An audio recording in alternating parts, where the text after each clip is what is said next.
ये भी मालूम है कि आप आम आत्मा नहीं हैं। आम आत्मा तो वो हैं जो दूर बैठे निंदा कर रहे हैं,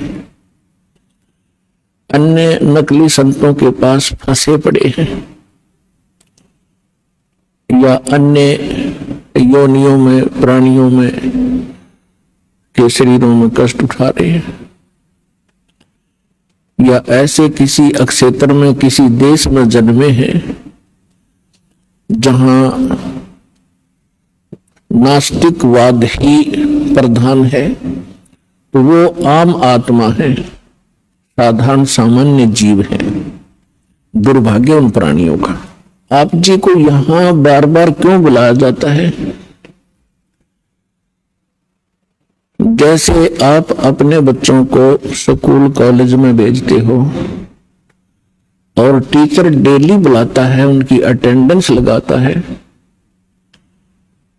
और न आने पर उनको खुरकाता और धमकाता है, क्योंकि उसको मालूम है ये बच्चे रूटीन में आते रहे तो सफल होंगे, अपना सिलेबस पूरा कर पाएंगे, अन्यथा नहीं। टीचर को उनके भविष्य का ज्ञान होता है कि जो आज गफलत करेंगे आगे आजीवन वो दुख भरेंगे। ठीक इसी प्रकार दास को मालूम है परमात्मा ने ये एक नई यूनिवर्सिटी खोली है और यही साथ के साथ एक मेडिकल भी है। तो इसमें इस आत्मा के दोनों रोग कटेंगे, एक तो जन्म और मृत्यु का, दूसरा जो कर्म संस्कार से आपको मानसिक पीड़ा, शारीरिक रोग या अन्य किसी कारण से तीन ताप का कष्ट आपके ऊपर जो कहर टूट रहा है, परमात्मा सबसे पहले आपको उसी से रिलीफ दिलाएंगे। उनसे रिलीफ होगा तभी आपको महसूस होगा कि सचमुच यहां भगवान मिला मुझे। और फिर आप आगे भक्ति भी करोगे, डर के भी रहोगे। आपको ये डर बना रहेगा कि कहीं फिर से ये नाम खंडित हो गया और भगवान की रजा मेरे सिर से हट गई तो वही संकट फिर से घेर लेगा। और भय बिन भक्ति नहीं होती, भय बनता है ज्ञान से। छोटा सा बालक होता है, वो करंट वाली वायर को भी पकड़ लेता है और मर जाता है, सर्प को भी पकड़ लेता, गड्ढे में गिर जाता, अग्नि को हाथ में पकड़ लेता और वो अपना हानि उसको होती ही है। और जब वो बच्चा बड़ा हो जाता है, बुद्धि उसकी काम करने लग जाती है, मैच्योर होता है, तो फिर उसको डर लगता है उन भयंकर पदार्थों से, भयंकर जानवरों से। आप भी डरता है, औरों को भी सतर्क करता है कि सर्प है, इससे दूर हो जाओ, ये खा जाएगा, काट लेगा, बहुत विषैला जानवर है। इसी प्रकार बिजली के तार से औरों को भी बचाएगा, आप भी बचेगा। तो ये ज्ञान आपको यहां कराया जाएगा। आपकी बुद्धि मैच्योर होगी, युवा होगी और फिर डर लगा करेगा। प्रत्येक पदार्थ से रिश्वत लोगे, हाथ कांप जाएंगे तुम्हारे। ये होगा जब जब आप सियाने हो जाओगे, मैच्योर आपके विचार हो जाएंगे, आपके हृदय में परमात्मा का जो ज्ञान दृढ़ हो जाएगा। तो आप जी को यहां क्यों बुलाया जाता है? आप तो बालक हो, खिलौने से खेलने की आदत बन गई और सभी खेल रहे होते हैं तो दूसरे बच्चों की भी रुचि उसी में अधिक बनी रहती है। परमात्मा कहते हैं, होले सुहागन सुरता त्यार, तो मालक घर जाना है। फिर कहते हैं कि तेरे संग की कितनी जाली, तू क्यों लारी वार, और गुड़िया खेलत तन जन्म गंवा दिए। लाया नहीं विचार। गुड़िया खेलत यानी खिलौने से खेलते हुए इतना सारा जीवन नष्ट कर दिया। ये भी सोच के तूने अपने घर ससुराल भी जाना है और तेरे साथ की और भी बहुत जा चुकी हैं, तूने भी जाना ही होगा, इसलिए वहां जाने से पहले अपनी तैयारी कर। अब जब तक लड़की यानी लड़का हो चाहे लड़की, लेकिन यहां परमात्मा आत्मा को संबोधित कर रहे हैं, चाहे वो स्त्री की है या पुरुष की। ये कौर कौर में ऊपर के चोले मंत्र है, अंदर मटेरियल एक जैसा है। तो परमात्मा ये समझाना चाहते हैं कि जैसे छोटे बच्चे खिलौनों से खेलते हैं, कोई कार ले रखी है छोटी सी, कोई घोड़ा ले रखा है, कोई मोटरसाइकिल, वो खिलौने की छोटी सी खड़ी है प्लास्टिक की, उनको कोई बच्चा उठा लेता है तो वो रोता है, पैर पीटता है, बुरा हाल कर लेता है। जब उससे पूछा जाता है कि क्यों रो रहे हो, कि मेरी मोटरसाइकिल उठा दी, वो मोटरसाइकिल, वो इतना खिलौना, उसको ओरिजिनल मान चुका, वो उसकी बुद्धि इतनी ही काम करती है। ऐसी लड़कियां गुड्डा गुड्डी का खेल खेला करती हैं। एक कपड़े का गुड्डा बना लेते थे दुल्हा, एक उसकी दुल्हन, और छोटे छोटे कपड़ों के टुकड़ों से उनके सूट की सेट बना दिया करती थी, सैकड़ों की संख्या में। और फिर उस इतने से कपड़े को जो उसने मोड़ तोड़ कर एक सूट का रूप बनाकर रखा हुआ था, अपनी गठड़ी बांध रखी थी, बक्से में रखी छोटे से, उसमें से उसके एक कपड़े ने कोई उठा ले, टुकड़े ने, गिनती करती थी पहले दास ने देखी, छोटे छोटे, जब शिक्षा का इतना था नहीं, बच्चे इसी खेल से खेला करती बेटी बहने, तो रोया करती थी। फिर उससे पूछती थी क्यों रो रही है, कि मेरी तिल, मेरा एक सूट गायब हो गया, मेरा ने किसी ने उठा लिया। इतना चिथड़ा था, कतरन थी एक। अब दुल्हा दुल्हन का खेल खेला करती थी, ये दूल्हा या दुल्हन। अब जब वो लड़की बड़ी होती है तब उसको पता चलता है वास्तविक दुल्हा और दुल्हन का। जब वो बड़ी हो जाती है फिर वो खेल नहीं खेल सकती जो पहले खेला करती, छोटे छोटे गुड्डा और गुड्डी के खेल को, कभी उसकी रुचि ही नहीं बन सकती। तो इसी प्रकार आप जी जो आज तक खेल खेल रहे थे, संतानोत्पत्ति, संपत्ति को संग्रह करना, बच्चों का विवाह करना, पढ़ाना, शिक्षा ग्रहण कराना, फिर इनका विवाह कर देना, फिर इनके संतान की कामना करना, संतान हो जाए, फिर हम वृद्ध हो गए, मृत्यु के निकट आ गए, हम बेशक मर जावा, नो प्रॉब्लम। हमने ये सोच रखा था कि सुना सुनाया जैसे हम सुनते थे कि हमारा मनुष्य जीवन का काम पूरा होया। मनुष्य जीवन का तो शुरू भी ना करा आपने, ये तो एक जनसाधारण का काम करा दो। और जो आपको मिलना था, कई हमने देखे पहले जब ज्ञान नहीं था, बुढ़े बुजुर्ग बैठ कर बतलाया करते थे और कहा करते थे, भाई जैसे कोई बाहर का आ जाता था अतिथि, उससे कुशल मंगल पूछा करते थे, फिर संतान पूछा करते थे, वो बताता था कि 2 लड़के 2 लड़की। परमात्मा की दया से 2 लड़के हुए, 2 लड़की हुई, उनका विवाह कर दिया, उनका भी देवता दोती होगी, पोते पोती होगी, मेरा काम पूरा होया, भगवान बेशक ठाले।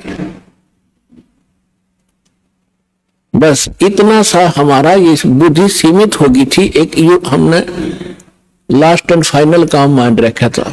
तो अब परमात्मा के ज्ञान से पता चला कि जो करना चाहिए था मनुष्य जीवन से वो तो शुरू भी ना करे आपने।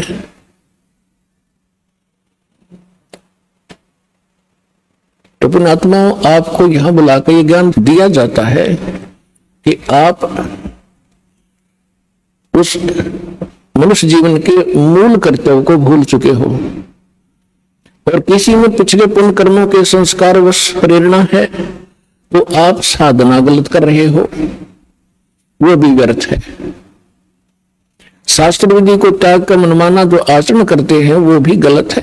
गीता अध्याय नंबर 16 के श्लोक नंबर 23 और 24 में इसका प्रत्यक्ष प्रमाण है। तो शास्त्र अनुकूल साधना कौन सी होगी, गीता अध्याय नंबर 4 के श्लोक नंबर 32 और 34 में स्पष्ट कर दिया है। और 25 से लेकर 30 तक चौथे अध्याय में यह भी कहा है कि सब अपनी अपनी कोई ऐसी साधना करता है, कोई ऐसी करता है, कोई ऐसी करता है। ये सभी अपनी साधनाओं को पापनाशक जानते हैं। पापनाशक मीन मोक्षदायक। पापनाश होंगे तो भी तो मुक्ति होगी, नहीं तो कर्मा के संस्कार में हम फंसे रहते हैं।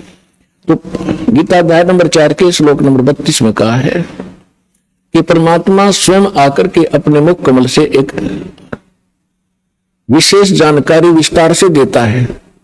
उसको सच्चिदानंद घन ब्रह्म की वाणी कहा जाता, कबीर वाणी। वो तत्व ज्ञान है, उसको जानने के बाद फिर सर्व पापों से मुक्त हो जाता है। उस तत्व ज्ञान को मैं नहीं जानता, गीता ज्ञानदाता कहता है। तत्वदर्शी संतों के पास जाकर समझ, उनको दंडवत प्रणाम करने से, कपट छोड़कर सरलता पूर्वक प्रश्न करने से वो परमात्म तत्व को जानने वाले तत्वदर्शी संत तुझे उस तत्व ज्ञान का उपदेश करेंगे। 15वें अध्याय के प्रथम मंत्र में गीता जी में उसका पहचान बताई है कि जो उल्टे लटके हुए संसार रूपी वृक्ष के सभी छंद बता देगा, सभी विभाग बता देगा, वो तत्वदर्शी संत है, स वेदविद। इसे सिद्ध है कि जब तक वो तत्वदर्शी संत जिन ऋषि महर्षि या साधकों को नहीं मिला, उन्होंने जो साधना की वो शास्त्र विदिता कर मनमाना आचरण किया, और जिस कारण से उनको न तो परमात्मा प्राप्ति हुई और न उनका कोई स्थायी स्थान प्राप्त हुआ। वो शाश्वत स्थानों को नहीं मिल पाया।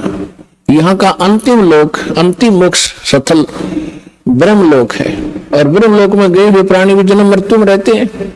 गीता अध्याय नंबर 8 के श्लोक नंबर 16 में इसका प्रमाण है। तो पुण्यात्माओं, ये वो एक नई यूनिवर्सिटी, और जिसमें प्रथम कक्षा से लेकर अंतिम पढ़ाई यही पढ़ाई जाएगी,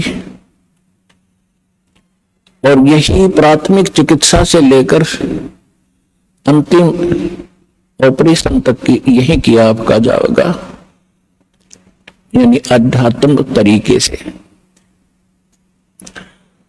आप जी को यहां क्यों बुलाया जाता है, आपको पता नहीं, आप तो बच्चे हो। आपको यहां बुलाने से आपको 5 यज्ञों का लाभ दिलाया जाता है।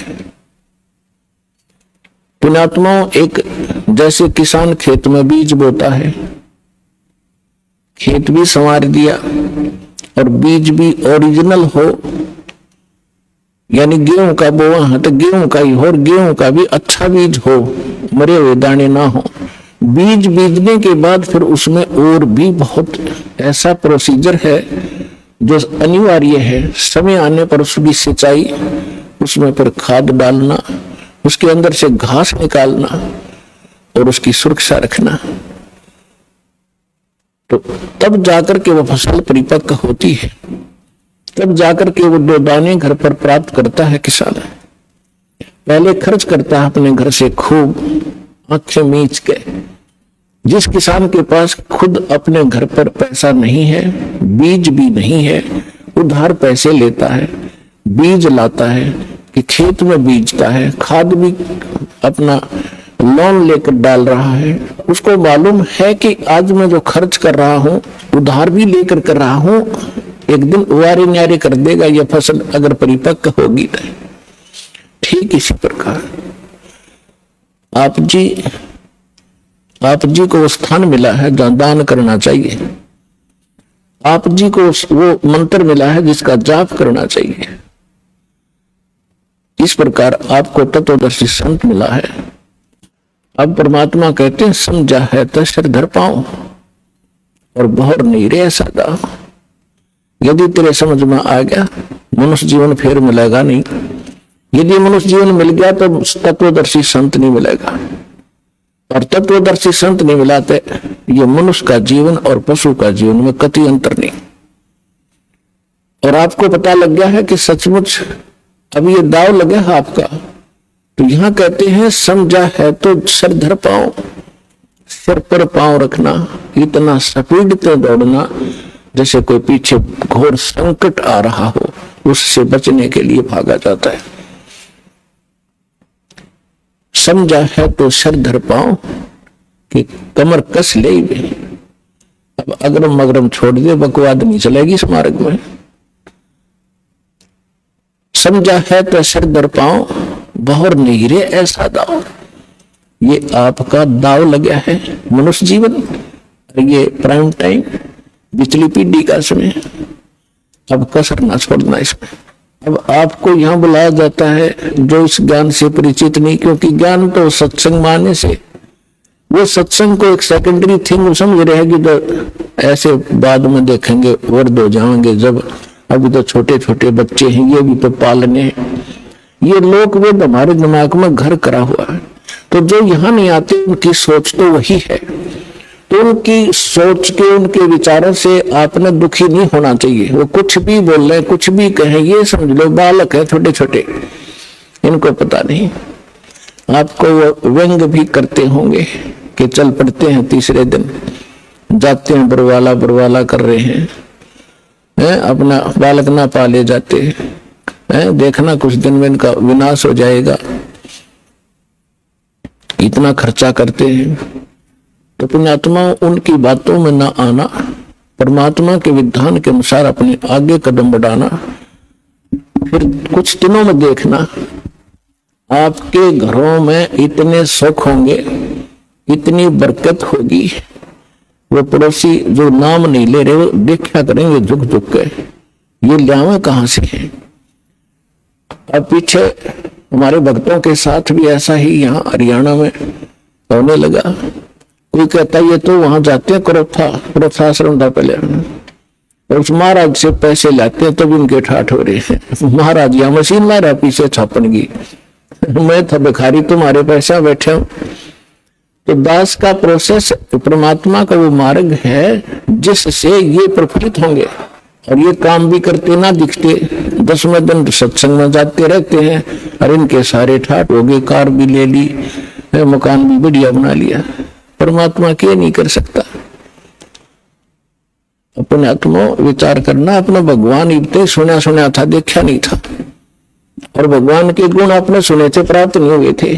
आपको यहाँ कदम कदम पर महसूस होगा यहाँ भगवान है, परमात्मा ये काम करा करे, और आज होने लग रहे हैं आपके घरों पर।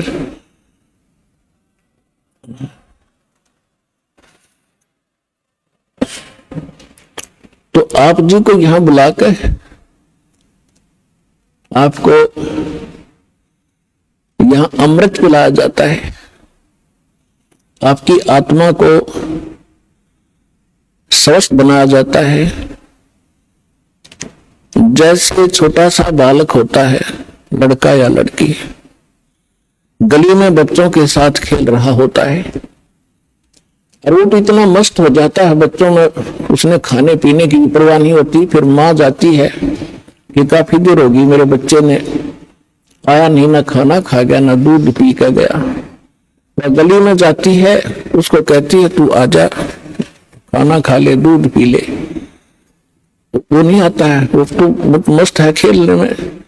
उसको उठाकर लाती है, उसका हाथ पैर मुंह धो के उसको दूध पिलाती है, और वो दूध पीता पीता भी सोचा है कि एक बार छोड़ दे माँ, फिर भागू मैं, लेकिन वो नहीं छोड़ती है, उसको पेट भर के और फिर छोड़ देती है कि ले तू खेला।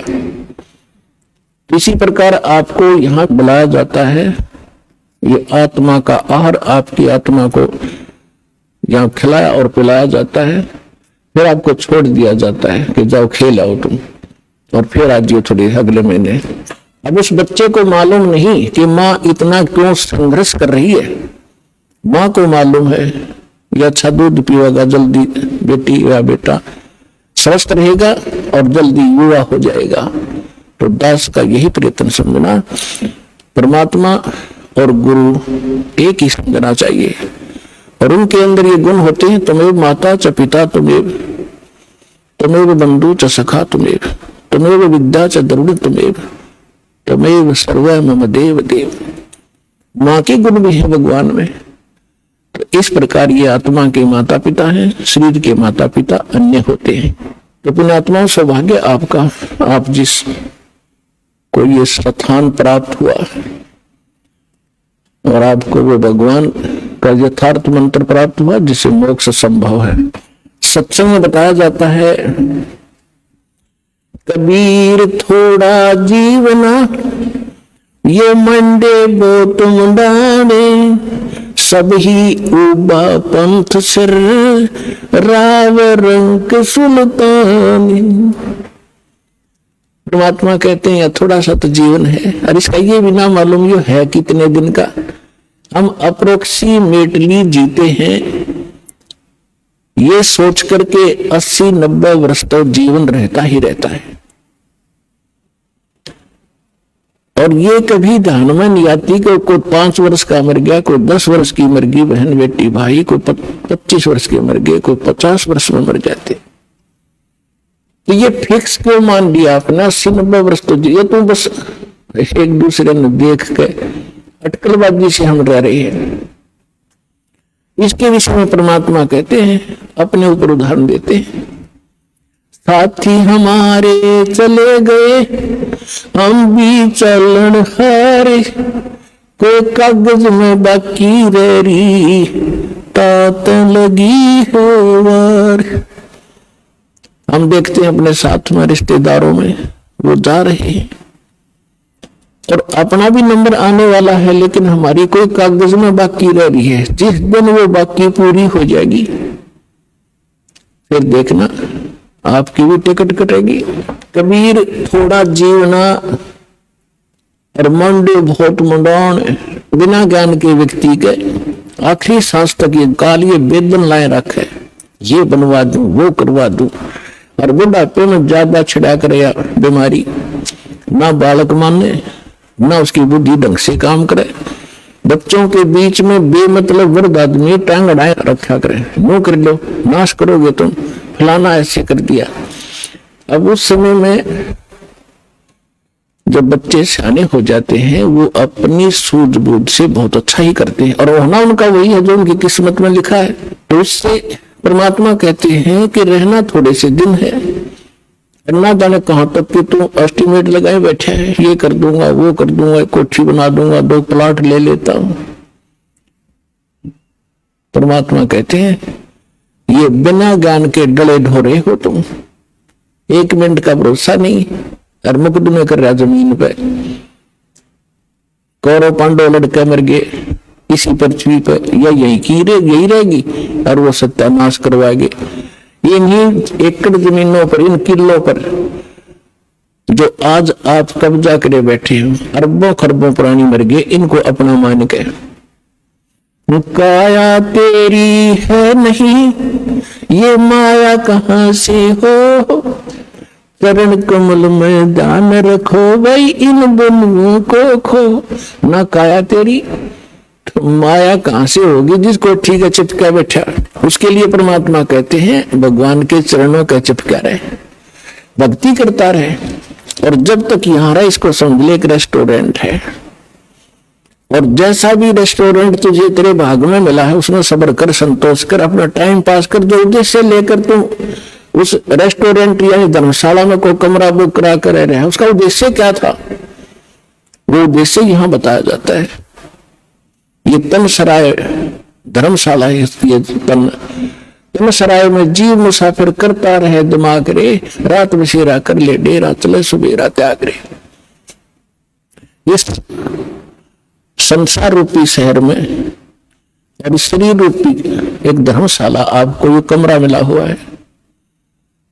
ये किस लिए लिया आपने? आप यहां कोई व्यवसाय करने आए थे। राम नाम निज सार है, राम नाम निज मूल, राम नाम सौदा करो, राम नाम ना भूल। हम ये सौदा करने आए थे राम नाम का, और वो हम भूल गए।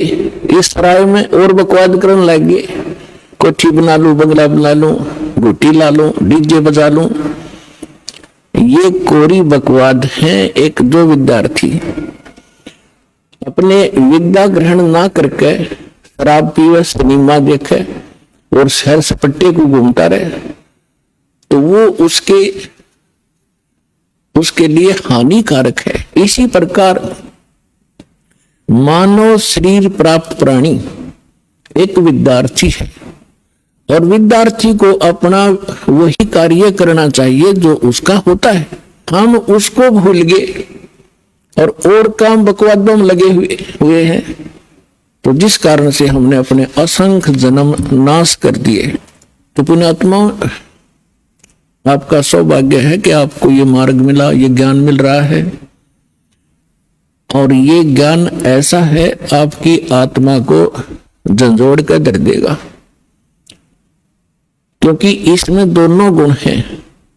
एक तो आपके पाप नाश होंगे इस अमृतवाणी से, जो दास के मुख से जो बोला जा रहा है, चाहे वो टीवी पर, चाहे कोई सीडी कैसेट में, इसका प्रभाव आप पर विशेष होगा। और यही वाणी आपने सुनते कबीर पंथियान और फलाना कितने को बरस हो गए, किसी का असर नहीं। सत्संग में बैठे तो ना डलाए जाएंगे, हंसे या जाते हुए कर्म करेंगे जो ना करने चाहिए, कि उनका असर उनका हो ही नहीं सकता, वो अधिकारी नहीं है। एक राजा की रानी ने गुरु दीक्षा ले रखी थी, राजा इसका विरोधी था कि ये गुरु गर्व ऐसे होते हैं, औरतों को बहकाए रखते हैं, इनसे पैसे ऐंठते रहते हैं। वो इस बात के पक्ष में नहीं था, लेकिन अपनी धर्मपत्नी के सामने वो घना विरोध भी नहीं कर पाता था।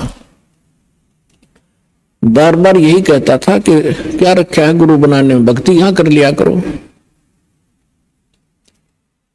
तो वो कहने लगी, जी मैं तो घना उत्तर जानती नहीं, आप गुरु जी के पास चलो, एक बार उनसे पूछ लो। उसने कुछ दिन के बाद सोचा, चल इसके गुरु जी ने कह दूं, इसके सामने सुना दूंगा दो चार, फिर तो इसका मन हटेगा कुछ। गुरु जी के पास जाते ही वो तो संत तो ये कहते हैं, बच्चा भक्ति करो, परमात्मा का नाम लिया करो। तो उसने, राजा ने प्रश्न किया कि क्या गुरु बनाना घना जरूरी है? महाराज जी, भक्ति तो घर भी हो सकती है।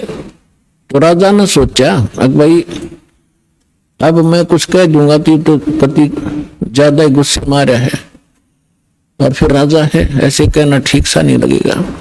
उसने कहा, जी देखो मेरे पास समय नहीं है, मेरा अपनी क्रियाक्रम का समय हो गया है, मैं कभी आपके घर पे आऊंगा और तब आपको बताऊंगा विस्तार से, पूरी डिटेल बतानी पड़ेगी, बहुत लंबा चौड़ा विषय है। राजा ने सोचा, और बढ़िया, मैं इसका खूब दिमाग चाटूंगा। कुछ दिन के बाद राजा को संदेशा पहुंचाया कि जी आज गुरु जी आ रहे हैं।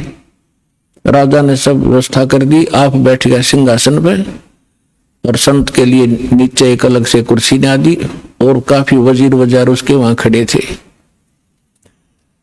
अब संत जी जाकर खड़े हो गए, वहां सैनिक भी खड़े थे, बॉडीगार्ड।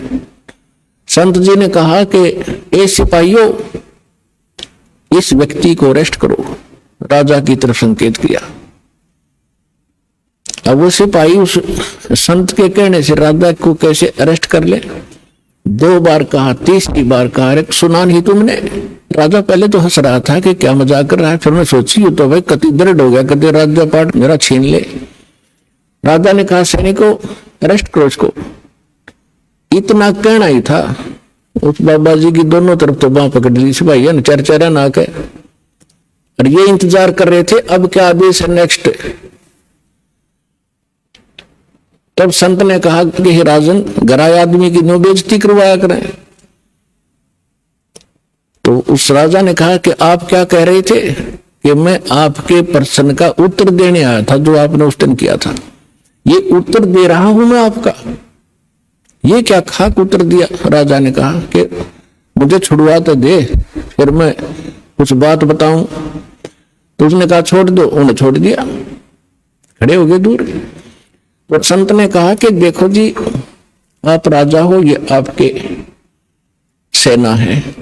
अब ये शब्द मैंने कहा था जो आपने बोला, मैंने कहा था इसको अरेस्ट करो, ये टस से मस नहीं हुए, और यही आपने बोला था, इसने मेरे को उठा लिया ऊपर ने।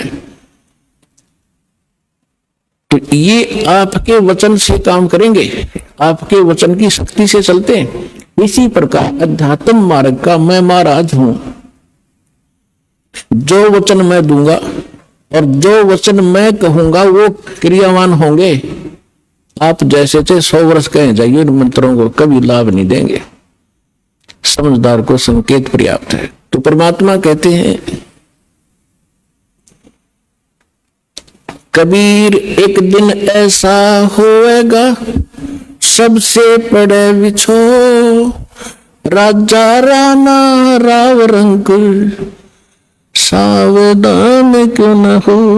एक दिन ऐसा होगा सबसे बिछड़ोगे तुम और कोई तुम्हारे साथ नहीं जागा। कबीर साहब कहते हैं खिड़की दे दे रोएगी सुरता जब तू चल लेगी अकेली। आज तो इस परिवार में आपका खूब दिल लग रहा है, या कोठी मेरी, बेटा मेरा, बेटी मेरी, या कंपनी मेरी।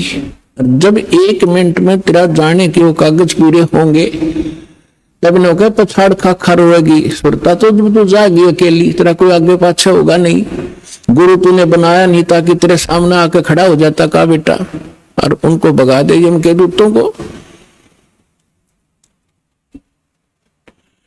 एक दिन ऐसा होएगा सबसे पड़े बिछो, राजा राणा राव रंक सावधान क्यों न हो। उजड़ खेड़े ठीकरी ये गड़गड़ गए कुमार, वो रावण सरीखे चले गए भाई लंका के सरदार। ऊंचा दिखे धोलरा और मंडी चित्ती पोले, एक हरि के नाम बिना यू काल मार रहा रोले। एक एक शब्द मालिक का विचार करियो पुण्यात्माओं। कहते तो बहुत ऊंचे महल दिखाई दे हैं 2-2, 3-3 मंजिल के, और खूब उसके ऊपर चित्रकारी और चिप्स लगा रखी है। एक परमात्मा की भक्ति बिना यू काल त्री रोल मार रहा है, इतना मूर्ख बना रहा है। 1 सेकंड में मृत्यु हो जाएगी और फिर गधा बन कर घूम रहा होगा, कुमार तेरा लठ मार रहा होगा। तो परमात्मा ये बताना चाहते हैं कि जितना तू जानता है इतना ही नहीं, इससे आगे भी कुछ है। वो परमात्मा या उसके बच्चे संत ही बताया करते, उनसे तुम संपर्क नहीं रखते। आप जिस समाज में रहते हो उनको इतना ही ज्ञान है जो आप प्रतिदिन कर ही रहे हो। परमात्मा कहते हैं कहा चनावे मेड़िया लंबी बीत उसार, घर तो 3.5 हाथ वही घना तपोणी 4। परमात्मा कहे कि खुशी मना रहा है, लंबी लंबी 4 दीवारी बनाकर ऊपर नीम भरवा के कि घर तो 3.5 हाथ घना तो 3.25। और कह कबीर अधिकाग हैं उनको नहीं विचार। अपना हाथ इतना होता है, इसको हाथ बोलते हैं अपनी देसी लैंग्वेज में। प्रत्येक व्यक्ति का अपना शरीर 3.5 हाथ का होता है। ऊंट हाथ कहते हैं, ऊंट हाथ 3.5 हाथ का। तो परमात्मा कहते हैं आपने तो 6 कमरे की कोठी बना रखी है, एक कमरे में एक पलंग पे, एक कोण में वही सो सकता, कोई से न सो ले।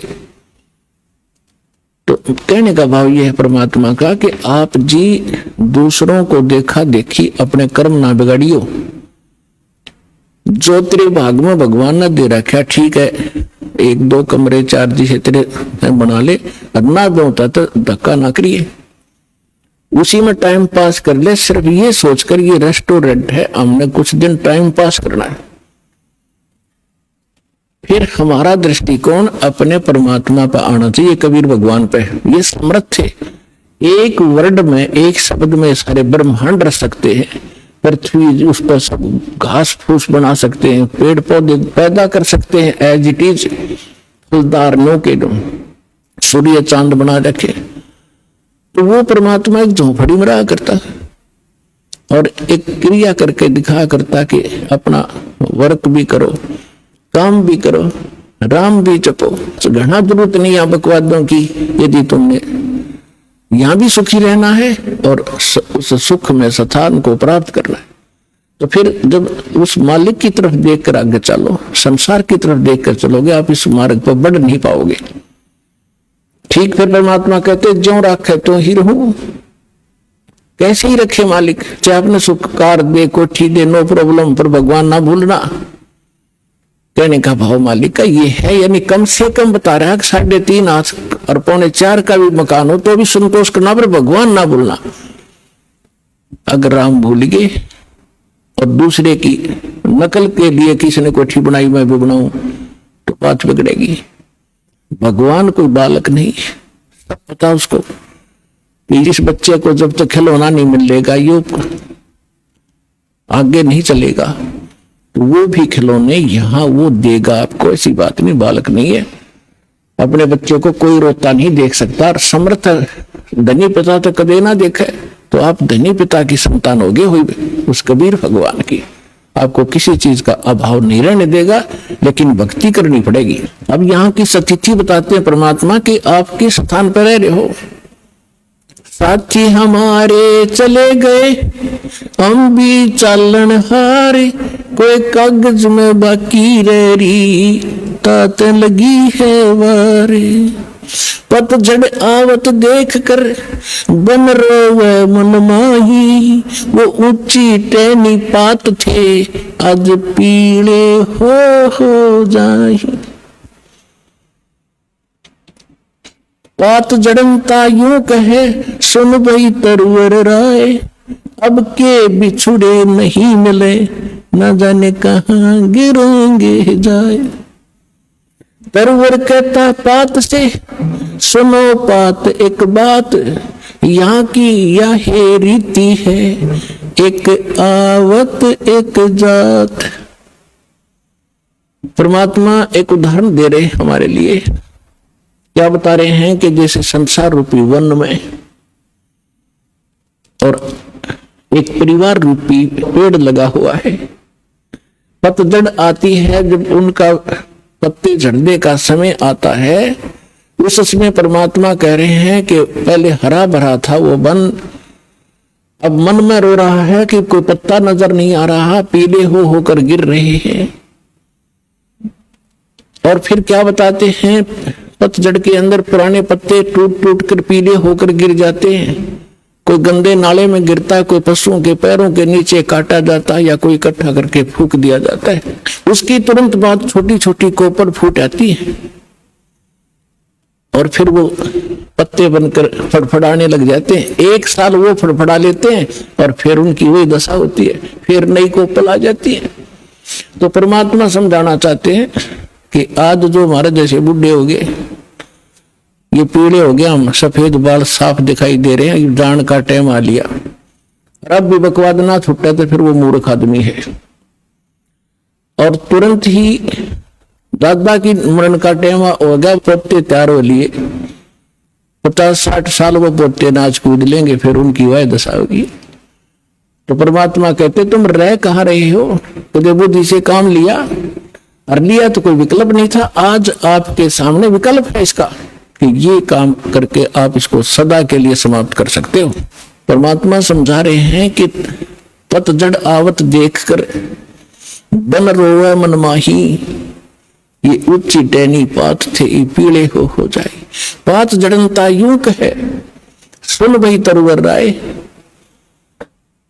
अब के बिछड़े नहीं मिले, ना जाने कहां गिरेंगे जाए। अब जैसे कोई व्यक्ति को पता लग जाता है कैंसर होगी, डॉक्टर ने बता दिया कि अब 10 दिन का मेहमान है, सभी रिश्तेदार इकट्ठे होने शुरू हो जाते हैं, कुल के लोग भी हाजिरी लगाना शुरू कर देते हैं। उसमें महसूस होता है कि जिस परिवार में मैं रहा था इसमें रह नहीं पाऊंगा, जाना पड़ेगा। तो अपने आप कहता है भगवान अब क्या होगा मेरा, ना जाने कहां जाऊंगा। तो कुल के लोग सांत्वना देते हैं, भाई चिंता ना करें, यहाँ तो सबके साथ ऐसी ही बनती है, कोई पहले मर गया कोई पीछे मर गया, तो सबने ही जाना है।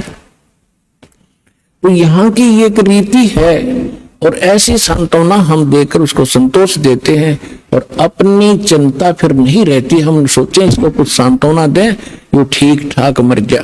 तो यही उदाहरण दे रहे हैं परमात्मा के पात जड़नता योग है। एक परिवार से निकल कर जाने वाला जो व्यक्ति मरने वाला कह रहा हो, सुन भाई तरवर राय, अब के बिछुड़े नहीं मिलेंगे तेरे तय, ना जाने कहां गिरेंगे जाए, ना जाने कुत्ते बनेंगे गधे बनेंगे, पता नहीं कहां दुर्गति होगी।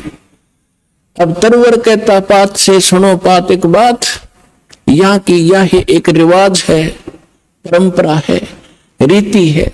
एक आवे पोता आ गया, दादा की टिकट कट गई, एक आवे एक दात, यहाँ यह चिंता तो करामती तो होगा। अब इसका विकल्प बताते हैं परमात्मा, अगम निगम को खोज ले, बुद्धि विवेक विचार, उदय अस्त का राज मिले, तो बिन नाम बगारे। पूरी पृथ्वी का राजा यदि ये सत साधना नहीं कर रहा तो बेगार कर रहा है, बेगार, वो डले ढो रहा है। जब राजा डले ढो रहा है तो आप अपने हिसाब लगा लो, एक जन साधारण नागरिक राजा को तो सक्षम मानता है, समर्थ मानता है, उसके आगे भीख मांगता फिरता है। और परमात्मा कहते हैं वो भी डले ढो रहा है जो सत भक्ति नहीं करता। अब बेगार की डेफिनेशन बताऊंगा आपने, क्योंकि आप तो नई दुनिया में जन्मे हो, हम उस पुरानी दुनिया में जन्म कर नई से भी संबंधित हैं, इसलिए हमने पिछले भी सारे फार्मूले याद हैं और वर्तमान के भी। इसलिए दास आपको परमात्मा ने जो वाणी बोली वो पहले बोली थी, उसमें हमारे पुराने शब्द घने हैं जो आज के बच्चे उनको समझ नहीं सकते बेगार के चीजों से। तो इसलिए परमात्मा ने दास को ऐसे समय में यहां पटका ताकि मैं परमात्मा की वाणी को दास ठीक से समझ के उसके बच्चों को निर्णायक तरीके से समझा सकूं। बेगार हम छोटे छोटे थे जब हमारे गांव में रोड बना ही बना था, 3 व्हीलर चला करते, बड़े पेट्रोल से चलते थे, लंबे लंबे 3 पहिया वाले सवारी के। उनमें से एक दिन आया नहीं, दूसरे साथी पूछ रहे थे कल कहाँ गया था, आया क्यों नहीं, क्या हो गया, कुशल तो है? उसने बताया कल मैं बेगार में फंस गया। पूरा बेगार बता रहा था कैसे कि रात के 12 बजे पुलिस वाले आ गए और मुझे उठा ले गए 2 बजे से सुबह कल, और ले गए मुझे थाने में। पेट्रोल अपने पल्ले से डलवाया मैंने, और वो बैठ कर उसमें उन्होंने कई जगह रेड लगानी थी, पर इन थाने वालों के पास व्हीकल नहीं होते थे, वो यूं किसी को पकड़ ले जाते थे और सारा दिन उसकी रेल बनाए रहते। वो कह रहा था कि सारा दिन लगभग 200 किलोमीटर तो मैं वैसे मेरा जो 3 व्हीलर घूमया, 200 रुपये का पेट्रोल अपने घर में डाला, आप रोटी अपने पल्ले खाई, उनको और खिलाई, जो पुलिस वाले साथ में थे, चाय पानी पीवे थे कितने। और अब उसको और तो ये सोच रहे थे कि भाई गणिये कमाई कर रहा होगा, ये तो आज तो भाग्या फिर दौड़ा फिर इसका 3 व्हीलर। तो वो करके था अपना घर तक खर्चा सारा, अग्नो दिखा था बड़ा जोर का पहिया चल रहा इसका। तो इसको बेगार कहते हैं कि आज मैं बेगार में फंस गया था।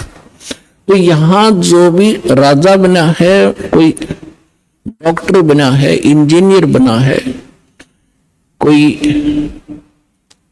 IAS IPS अधिकारी बने हैं, या कोई जज बने हैं, या कोई एडवोकेट बने हैं, या कोई सेठ बना है, या कोई मंत्री, मुख्यमंत्री, प्रधानमंत्री, राष्ट्रपति बने हैं, ये पिछले जन्म के पुण्यकर्मी प्राणी होते हैं। और इनकी पहले की बैटरी चार्ज होती है, पिछला पुण्य संग्रह धन इनके साथ होता है, वही लोग ऊपर को बढ़ते हैं। नहीं, एक परिवार में एक तो रिक्शा चला रहा है और एक व्यक्ति अच्छी दुकान कर रहा है, उसके रोज के 200-500 रुपये ग्रहण कर रहा है, 1000 रुपये। तो ये ऐसा डिफरेंस पिछले ही संस्कारों से होता है। आज कोई मुख्यमंत्री है, अब आम व्यक्ति ने तो ऐसा दिखा ही तो भाई खुदा बन गया, आगे पीछे लाल बत्ती चले और सलूट मारे बड़े बड़े अधिकारी, और हमारे जैसे भिखारी उसका आगे हाथ जोड़े खड़े रहे।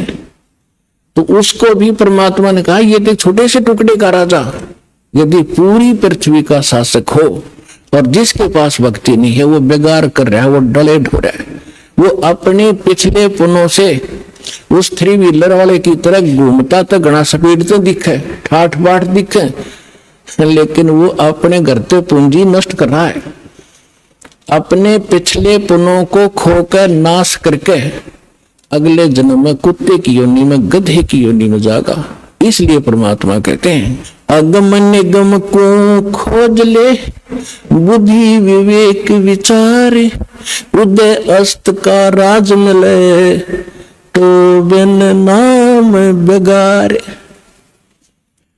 पृथ्वीपति चकवे गए जिनके चक्र चलंत, रावण सरीखे कौन गिने ऐसे गए अनंत। बिन उपदेश अचंभ है ये क्यों जीवत है प्राण, भक्ति बिना कहाँ ठोर है ये नर नाही पाषाण।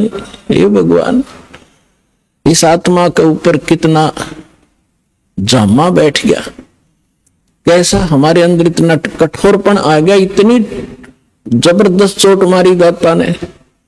इसको जगाने के लिए तू कहां बैठा है, तू कर क्या रहा है, तेने करना क्या चाहिए था। और जिस सुख को तू यहां खोज रहा है वो भी ना मिलता तेरे को, क्योंकि वो आपको केवल संस्कार ही प्राप्त होगा। चाहे कितने कुबद कमा ले, कितनी चोरी कर ले और कितना रिश्वत ले ले, कितनी मिलावट कर ले, कितने डाके मार ले, आपके भाग में उतना ही रहेगा, ज्यादा नहीं रह सकता। कल आपने चोरी करके 2 लाख कमा लिया, अगर कोई ऐसी समस्या पैदा हो जाएगी 4 लाख में पंडा छूटेगा। और पैसा रहा नहीं, वो कर्म पाप बिगाड़े, कर्म बिगाड़े थे वो जो के तू तेरे सर पर धरे रह जाएंगे, वो तुम्हें भोगने पड़ेंगे। तो परमात्मा कहते हैं कि बिन उपदेश, देखो उपदेश माने गुरु की शिक्षा और दीक्षा, दोनों उपदेश में आ जाते हैं। जो बिन उपदेश आश्चर्य है, अचंभ है, ये क्यों जीवत है, जीव प्राण, और भक्ति बिना काठोर है, ये नर नहीं, मनुष्य नहीं है, ये तो पत्थर है। इतना विवेक नहीं रखते ये लोग, नर नाही ये पाषाण, जिनका इतना ज्ञान ऐसे भगवान की वाणी का असर नहीं हो रहा, कहते मानुष नहीं है फिर ये तो पत्थर जैसे हृदय के इंसान हो गए, पाप कर्मों का ज्यादा प्रभाव है। और फिर जैसे अभी आपने सुना कि मिलना भाग्य ही है, भाग से अधिक हो नहीं सकता, और जो आपने 2 नंबर के काम करे वो कर्म और बिगाड़ लिए, वो पाप आपके साथ रहेंगे, धन नहीं रहेगा। फिर इसका विकल्प बताया परमात्मा ने, ठीक है अनजानपने में जो गलती होगी सो होगी, आगे से सतर्क हो जाओ, यहां से दीक्षा लो, आपके पिछले पाप भी नाश होंगे, आगे आपके भाग्य में ना होगा, ये समर्थ है, आपके नए लेख लिख देगा ये कबीर भगवान, वो समर्थ शक्ति है, समझ लेना इस बात को।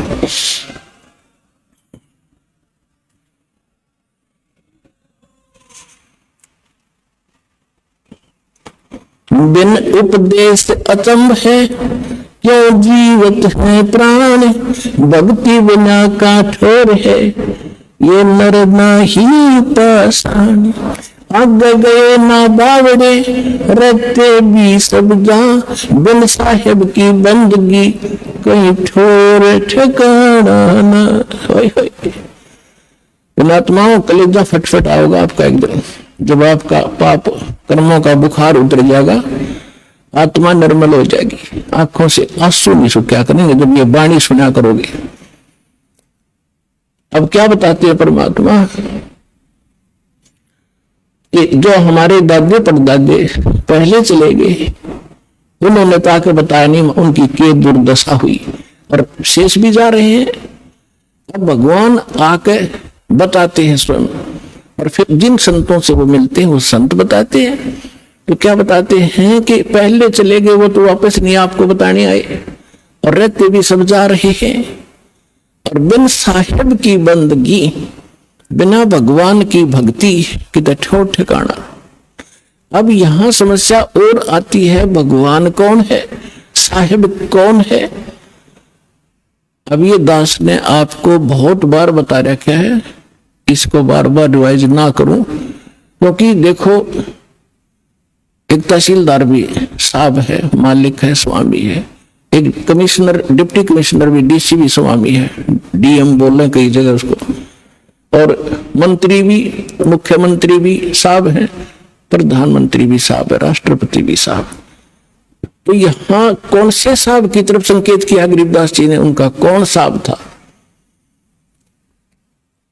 अनंत कोट ब्रह्मांड का एक रोटी नहीं बाहर, सतगुरु पुरुष कबीर है ये कुल के सिरजनहार। हम सुल्तानी नानक तारे दादू को उपदेश दिया, जात जुलाहा वेद न पाया वो काशी में कबीर हुआ। यानी ये भगवान भी बता दिया है, वो साहिब कौन सा जिसकी भक्ति करनी चाहिए, ये वो परमात्मा है जो काशी में धानक जुलाहे रूप में कबीर रूप से नाम से आए थे। ये अनंत कोट ब्रह्मांड का स्वामी, ये है मेरा साहिब।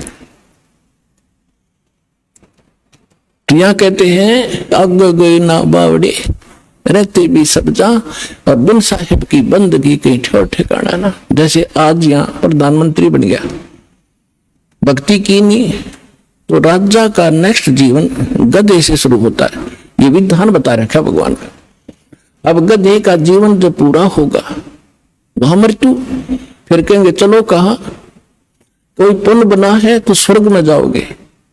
स्वर्ग का समय निर्धारित है आपके पुण्यों के आधार से, वो पुण्य आपकी पूंजी जब समाप्त हो जाएगी फिर चलो नरक में, पाप वहां भोगने पड़ेंगे। जब तक हम कबीर साहब की शरण में नहीं आते, इस दास से उपदेश लेकर सत भक्ति आप नहीं करोगे, तो आपको केवल वर्क डन मिलेगा, जैसा कर्म किया वैसा ही थारा भगवान उतना ही फल देता रहता है। जिसको तुम भगवान मानते थे वो केवल इतना ही काम कर सकते हैं, जैसा कर्म वैसा ही फल। और ये परमात्मा आपके पाप नाश करेगा, ना भाग्य में होगा, और आपको आवश्यकता होगी, नो नहीं बेमतलब डिमांड करोगे वो नहीं मिलेगा। एक विद्यार्थी जो आवश्यक वस्तु मांगता है, पिता माता वही देते हैं, और वो मांगा मैंने बंदूक खिला दे कि पागल है पिताजी, विद्यार्थी को गन ला के देगा तो ऐसी डिमांड करोगे फिर नहीं मिलेगी आपको। हाँ, जो आवश्यक होगी, समर्थ पिता सब कुछ देगा अपने बच्चे को, हर पल पल पर सारी सुविधा देता है, तो आप समर्थ की शरण में आ गए हो। अब फिर उसके बाद जब आप नरक में जाओगे, फिर नरक से कहेंगे चलो समय पूरा होगा, कुत्ता बनो, कुत्ते का समय पूरा हुआ, चलो आगे नेक्स्ट जीवन। और फिर कभी मनुष्य बन गए भूल भटक कर, फिर यही क्रियाएं, फिर मृत्यु, फिर चलो। तो कहते आगे गए ना बावड़े, ये रहते भी सब जा, और बिन साहिब की बंदगी कहीं ठोर ठिकाना ना। और इस परमात्मा की भक्ति ना करने से क्या कहते हैं, संसा शोक सराय में सुतक दिन राती, जीवत जग में जूते पड़े फिर जम तोड़े छाती। ये सब किसी ने देख लिया, किसी का ज्ञान कंप्लीट नहीं, सब शंका के अंदर है, सबको संशय बना हुआ है, सबको ये चिंताएं सता रही है। कहते संसा शोक सराय में, इस मनुष्य रूपी सरा में ये तुम्हारे अंदर भर रखी काल ने। और सुख तक दिन राती, सुख तक एक टेंशन खत्म हो दूसरी चार, वह कितना तो सेट हो इतने तीसरी चार। कहते सुख तक से हो रहा है तुम्हारे इस दिमाग में, जैसे बच्चे पैदा हुआ करें, मच्छर से पैदा हो, कहते सुख तक तुम्हारे साथ ला रखे, और जीवित जग में जूती पड़े। अब हम क्या सोच रहे हैं, बुढ़ापे में सुख होगा, इन बुढ़िया ने पूछ लो किसा सुख से इनके जीने। जो भक्ति नहीं करते, भक्ति करेंगे उनके तो हाथ रखेंगे बच्चे, क्योंकि एक तो भक्ति की शक्ति, और फिर बच्चों के अंदर विनम्रता। यहाँ आप देख रहे हो, कोई कितना का, कोई किसी की बहन, कोई किसी कितना तो भाई आया हुआ है, और सबको इतनी आदर देते हैं, बूढ़े बुजुर्ग भाई बहनों को, अपनों को भी ना दिया जाए। यहाँ पर यहाँ आकर जो ऐसा नम्र होंगे तो घर में क्या वो ऐसा भाव नहीं बरतेंगे, तो सुख भी इसी तरीके से उस वृद्ध अवस्था में भी होगा। और फिर भगवान की भक्ति साथ होगी, 100 रोग कटेंगे। बुढ़ापे में तो सारे तो दुख हो जाया करें, शरीर भी कंडम, रोग भी घर करे, आंखें दिखे नहीं, बालक भी गुर्राव है। तो इस प्रकार परमात्मा कहते हैं बूढ़ा होए पड़े खाट में, बूढ़ा हुए पड़े खाट में, सुने बचन खारे, कुत्ते तावन का भी सुख को ना, ये छाती फूकण हारे। जो बिना ज्ञान की बहू न्यों उलाने दिया करे बूढ़ा बुढ़िया ने। पुराने समय में बूढ़ा बुढ़िया की खाट गेट पर डाली जाया करती और बहू कह कर जाया करती तो देखिए कुत्ता ना बढ़ जा घर में। बुढ़ापे में जब दिक्कत फिर उड़ा के वो कुत्ता बिल्ली सब बदमाश हो की तन की तय बढ़ जा, वो क्रोध मस्ता रहेगा अंदर जाकर नहीं तो दूध दध या लस्सी लस्सी खिंडा दी गिरा दी उसने तो बहू आवेगी, अंदर जाते देखेगी उसकी सौ पर सुई जाएगी, तब उसको लाना देती है। परमात्मा कहते वृद्ध हुआ फिर पड़े खाट में, सुने वचन खारे, और कुत्ते ताउन का भी तुम्हारा सुख को ना, तुम छाती फूकण हारे। वह बहू फिर ये चमोले सुनाओगी, तुम शब्द श्लोक सुनाओगी, अब कुत्ते भी ना हटा सकते, तुमने छाती फूक दी मारी। तो परमात्मा कहते फिर आपके बच्चे भी पुत्र वधू भी भगवान से डरने वाले होंगे, कटु वचन नहीं बोल सकते, क्योंकि ऐसा है व्यक्ति को, यदि कोई तगड़ा व्यक्ति कटु वचन बोलता है वो बोलेगा नहीं, क्योंकि विरोध करने का उसमें सामर्थ्य नहीं, वो रोया करे, उस समय वो गरीब होकर रोता है और परमात्मा उसकी घड़ी सुनता है। तो इसलिए कोई ऐसे अपनी पुत्र वधू को या सास अपनी वधू को, क्योंकि नई नई बेटी आती है वो बहुत संकुचित और शर्मा कर रहती है, डर कर रहती है, उससे बहू सास भी कोई गलत व्यवहार करती है तो उसकी आत्मा दुख पाती है। तो हमने आपस में ये कर्म बढ़ाने नहीं घटाने हैं। तो इस ज्ञान से ये भी आपके अंदर एक पैमाना बना रहेगा कि नहीं, दुख नहीं देना चाहिए, स्वयं दुखी खो लेना चाहिए, दूसरे को दुखी हम नहीं कर सकते।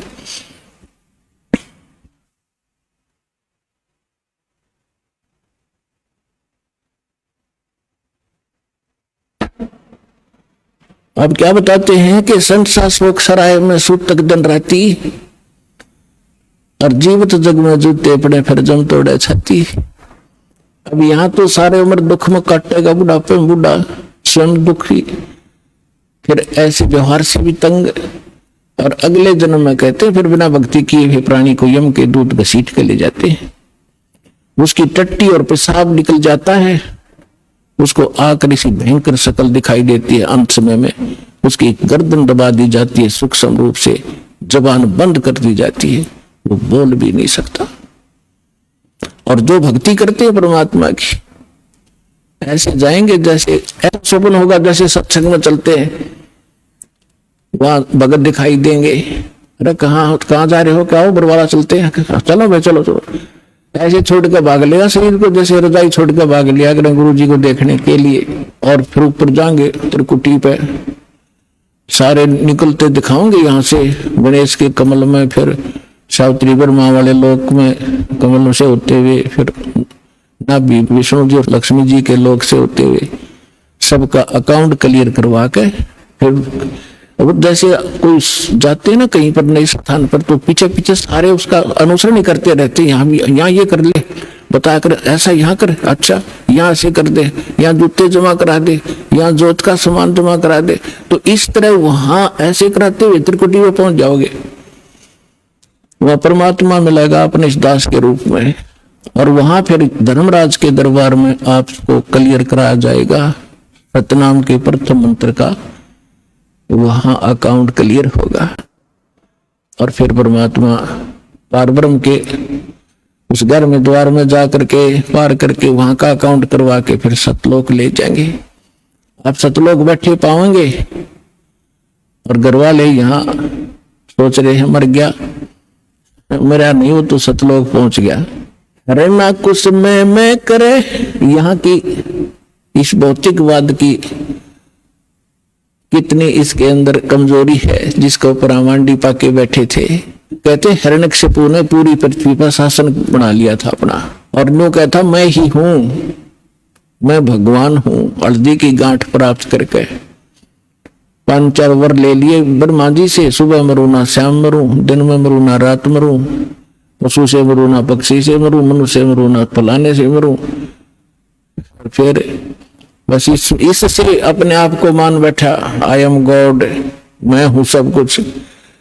तो परमात्मा कहते हैं सूक्ष्म ज्ञान में, रणक्षेपु में मैं करे पूरी पृथ्वी का राज, ऐसे नरसिंह ले गया जो तीतर को बाज। कहते यह ब्रह्मटी होगी इन लोगों की। रणक्षेपु छाती तड़वाई, ब्राह्मण बाणा और कर्म कसाई। बगैर ज्ञान के भक्ति भी करता था, ऐसी सिद्धियां भी प्राप्त कर ली थी जिसको उससे भ्रम हो गया कि मैं सब कुछ बन गया। तो परमात्मा कहते बिना ज्ञान के हिरणा कुछ छाती तड़वाई और ब्राह्मण बाणा और कर्म कसाई। वो तो भगत दिखाई दे, ब्राह्मण माने भगत भी होता है, वो तो भगत और भक्ति करे, और कर्म कसाई वाले तो कहते ऐसे लोगों की छाती टूटिया करती है, भगवान ने उसका पेट पाड़ के गिर दिया। हिरणा कुछ छाती तड़वाई और ब्राह्मण बाणा और काम कसाई।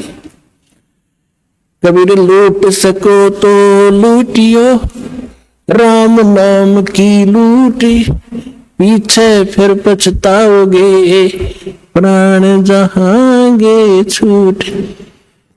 अब ये बात आप पहले भी पढ़े पढ़ाया सुना भी करते, लेकिन आज सुनोगे ना आपकी छाती में लगेंगी सारी, क्योंकि अधिकारी के बिना ये अमल में आ ही नहीं सकती। और परमात्मा की दया इस दास पर है। आपको दास बार बार समझाता है, दास एक जीव है, लेकिन समर्थ के संग में उस परमात्मा ने दास को अपना मान लिया, और दास एक चलता फिरता पावर हाउस है थोड़े पावर का, जो इस पूरे संसार में तो पर्याप्त है, इतनी पावर दास को दे रखी। पूरे विश्व को इंक्लूडिंग ब्रह्मा विष्णु महेश तक को इस दास के पास तो मालिक ने, क्योंकि ये ऊपर से आ रही है पावर। अब जहां कोई पावर हाउस है बरवाला में, वो पावर हाउस एक खोखा है और उसका कनेक्शन थर्मल प्लांट से है, जहां बिजली दिन रात बनती ही रहती है, वहां एंड होता ही नहीं। और इसकी अपनी अक्षमता है, ये बरवाला के लिए पर्याप्त है। और लेकिन वो लाइट आ रही है वहां से, अगर यहाँ को जरूरत ज्यादा बढ़ेगी तो इसकी अक्षमता भी बढ़ जाएगी, लेकिन लाइट आ रही है पीछे से ही। तो उस परम पिता से, कबीर भगवान से, सतलोक से दास के पास वो पावर आ रही है, और आगे कनेक्शन दास आपको उसी पावर से दे रहा है। अब क्या बताते हैं, कबीर जिव्या तो वाहे भली, जो रटे हरि नाम, नहीं तो काट के फेंक दियो, यो मुख में भलो ना चाम।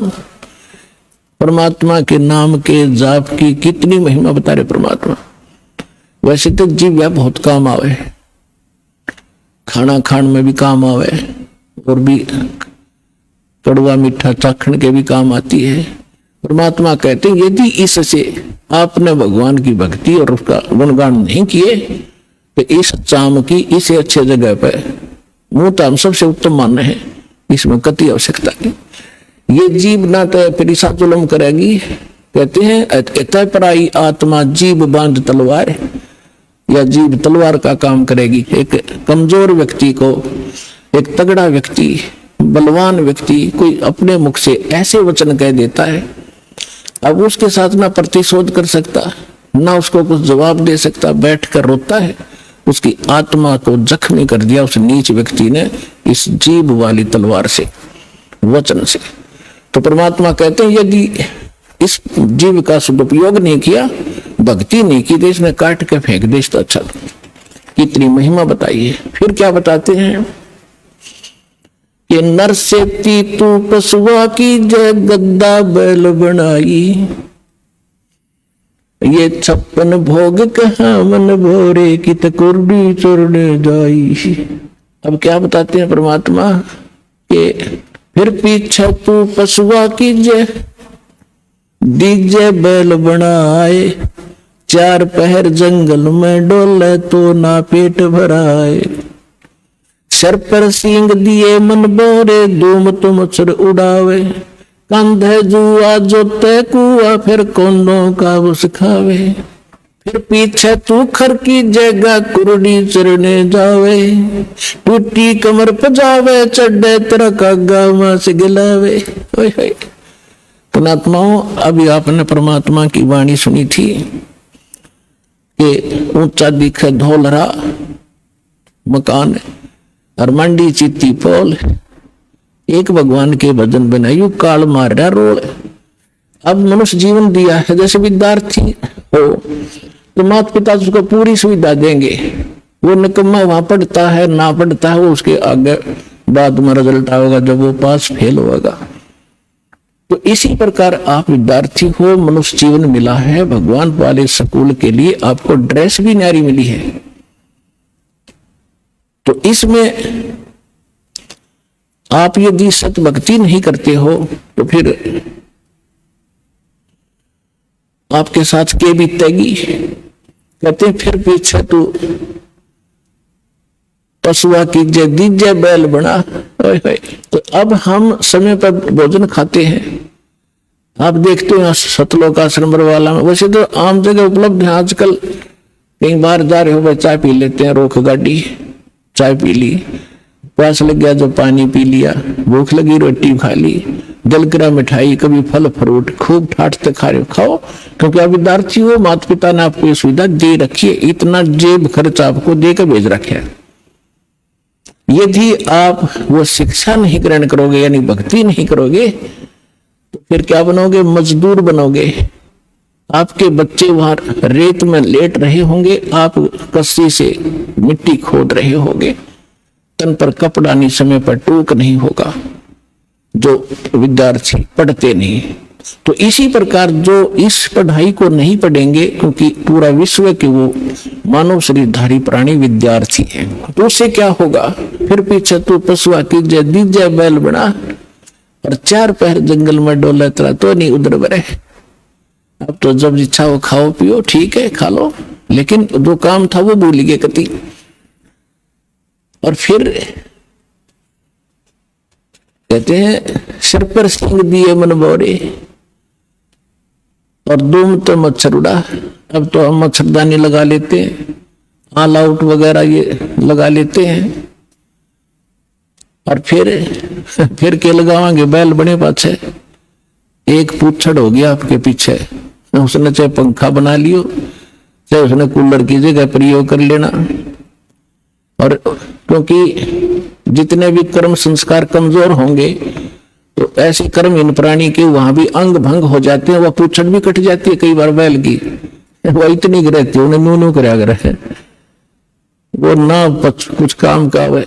और फिर आगे बताते हैं सिर पर सींग दिए मन बोरे, ये तेरी तोब होंगी सींग, इन्हें कुछ भी प्रयोग कर लेना इनको। और फिर क्या बताते हैं कि कंध जुआ जोते कुआ। पुराने समय में वाणी बोली गई थी, तो रहट के द्वारा जल निकाला जाता था कुएं से, सिंचाई में बैल जोते जाते थे, और फसल होती नहीं थी, जौ होते थे, जौ वो बगैर वर्षा के भी हो जाते हैं, थोड़ी ही वर्षा से। और उनका भूस इतना खराब हुआ करे, पशु जल्दी खाता नहीं, कति भूखा मरता खाता उसको, और खाते समय उसके मुंह के अंदर ऐसे कांटे से चुभते हैं उस भूस के, ऐसा होता जौं का भूस, कौंड बोलते हैं उनको। और खाते आंखों पानी पड़े, भूखा मरते न खानी पड़े। तो परमात्मा कहते याद रुकती, तू भूल गया और ना पता होते, हम बता रहे हैं याद रखना कि कंध जुआ, और फिर जोता कुआ, और खाओगा क्या? वो भूस जो खान का भी कोई ना, वो मरते न, वो भी खाना पड़े। अपने आत्माओं इस जीव का दुरुपयोग और सदुपयोग अब करना होगा। दुरुपयोग तो करना ही नहीं, और सदुपयोग ना करने से क्या हानि होगी? दास का जन्म एक किसान परिवार में हुआ, जाट किसान के घर, और हमारे घर एक बैल था, हम छोटे छोटे जब देखा करते थे। हाली सुबह सुबह बैलों को ले जा रहा था वक्त से, किसी ने कोई कील थी इतनी लंबी लोहे की चोबा, उसके ऊपर की कैप कट गई थी, वह रिजेक्ट करके गली में फेंक दी। वह बैल के खुर में पिछले खुरों के बीच में घुस गई। अब बैल स्पीड तो चलते चलते 2-4 कदम जल्दी जल्दी रख गया और वो अंदर ठुक गई, पैर को लंग करने लगा पैर से बैल। तो हाली ने सोचा ये वैसे कोई ठोकर ठाकर लगी और वो जगह ठीक वहां तक। तो पहले ऐसे ही जो कोई दिक्कत हो जाती बैल का लंग करता, तो अन्य बड़े सियाणे नु क्या करते, बैल को रोकना नहीं चाहिए, कोई नस पे नस चढ़ गया ऐसे काम लेने से ठीक होती है। और ऐसी नस चढ़ी होती तो हो भी जाया करती थी। इस कारण से हाली ने सारा दिन उसको टेकने नहीं दिया, उसको काम ही लेता रहा। और शाम ने जब आया, शाम तक पैर सूज गया, उस पर स्वेलिंग आ गई। आते बैल बैठ गया और लंबा पैर पसार गया पिछला, मुंह लावे नहीं कहे कि ना खावे, आंखों से पानी पड़े। तो देखा कि इसका तो सोई ज्यादा होगी, सुबह उठा नहीं। तो ऐसे पहले वैद्य हुआ करते डॉक्टरों के पुराने गांवों में। किसी ने बताया देख जाके कि इसके घुटने पर बा आ गया, बा। अब सोई चढ़ गई ऊपर घुटने ताई, कील लाग रही खुरों में, ट्रीटमेंट हो रहा घुटने का, उसका पट्टी बांधे गरम गरम। अब वो बता नहीं सकता बोल के मुझे कहाँ पीड़ा है। और जब अफलातून पाक रहा था, जो सोचा था मेरी ऐसे ठाठ रहेंगे, परमात्मा कहते तू जाने मेरी ऐसे नहीं बहेगी, ये तो हरदम लेखा भरना रे। तो 1 महीने 20 दिन के बाद वो पैर पक्या, वह कील वाला स्थान तो नीचे खुरों में था। अब खुरों में भी हाथ उठ मार के देख लिया, उसमें कुछ ऐसी विशेष चीज उसमें दिखी नहीं ना। वो बाहर वो तो अंदर घुस चुकी थी सारी, पत्थर कंकर लाग के। 1 महीने के 20 दिन के बाद वो पक्या, पक के उसमें रेशा निकलने लगा। जब देखा घर वालों नृत्य रहेगी तो भाई यहाँ समस्या है। फिर कोई बुलाया से ही, चमटी सी ले रहा था नक्सुंडी, उसने उसको किरेल का कील निकाली बाहर, वो तरेगी इतनी लंबी। तब वो बैल पुनः ठीक हुआ। तो पुणात्माओं उस दिन के बाद दास का ऐसा झटका लग गया। वो बात फिर बाद याद आने लगी, जब मालिक की वाणी पढ़ने लगे रोंगटे खड़े हो जाते। अब वो ये नहीं बता पा रहा, इस जुबान से जीभ का प्रयोग नहीं कर पा रहा मुझे कहाँ दर्द है और कितनी झेली उसने उस संकट को। तो यहाँ परमात्मा कहते हैं सुखदेव ने 84 भुगती बिना पजावे खरवो, तेरी क्या बुनियाद पुरानी तू पेंडा पंथ पकड़वो हो। ये सूक्ष्म वेद है, इसकी एक एक पंक्ति का एक न्यारा न्यारा अलग अलग अर्थ बनता है। अब क्या बताते हैं कि सुखदेव एक ऋषि हुए हैं, महर्षि। उन्होंने भी 84 लाख योनियों का कष्ट भोगना पड़ा। और बना पजावे खरवो, वो कुम्हार के पुजावे पर गधे की योनि उसने भी भोगी। एक समय सुखदेव जी जब उसकी दिव्य दृष्टि काम करने लगी, पीछे आगे का उसको पता लगा, तब वो खुद बता रहे थे कि एक बार में बड़ी साधनाएं की, स्वर्ग भी गया, राजा भी बना, और फिर एक समय में गधे की योनि भोग रहा था। अंधा हो गया, धनी ने छोड़ दिया, कुमार ने 2 डंडे मारे और कर दिया चलता। मैं चलता चलता एक पगडंडी पर जाता जाता जंगल में पहुंच गया। वहां एक नाला था, इक्का दुक्का व्यक्ति वहां से आता जाता था। उस नाले के निकट जाकर मैंने सोचा जंप लगा ले, उसका मुंह फंस गया, आगे मुंह टिक गया, गर्दन और पीछे से कमर फंस गई, उसमें फट हो गया, पुड़ी बन गया और पैर लटके नीचे। अब वहां किसी ने मुझे निकाला नहीं, क्योंकि सारा दिन में एक आध व्यक्ति जाओ उस रास्ते से, मेरी पुड़ी बना ली। 1 हफ्ता 10 दिन में भुगत का मेरा भूखा और प्यासा। अब मुझे वो सीन दिखाई देता है, मैं उठकर बैठ जाता हूं, अपनी भक्ति करता हूं। तो यहाँ परमात्मा कहते हैं सुखदेव ने 84 व्यक्ति, वो साधना करते करते, सुखदेव जैसे ऋषि जो साधना तुम कर रहे थे जिन भगवानों की, उन पूजाओं को करते करते सुखदेव जैसे महर्षि भी 84 लाख योनियों में कष्ट उठा रहे हैं। और आपकी क्या अवकात है, तेरी क्या बुनियाद पुरानी। छोटी मोटी मंदिर में घंटी मार के और जय गणेश देवा करके तू पार हो जाएगा, या इस संकट से पार हो जाएगा।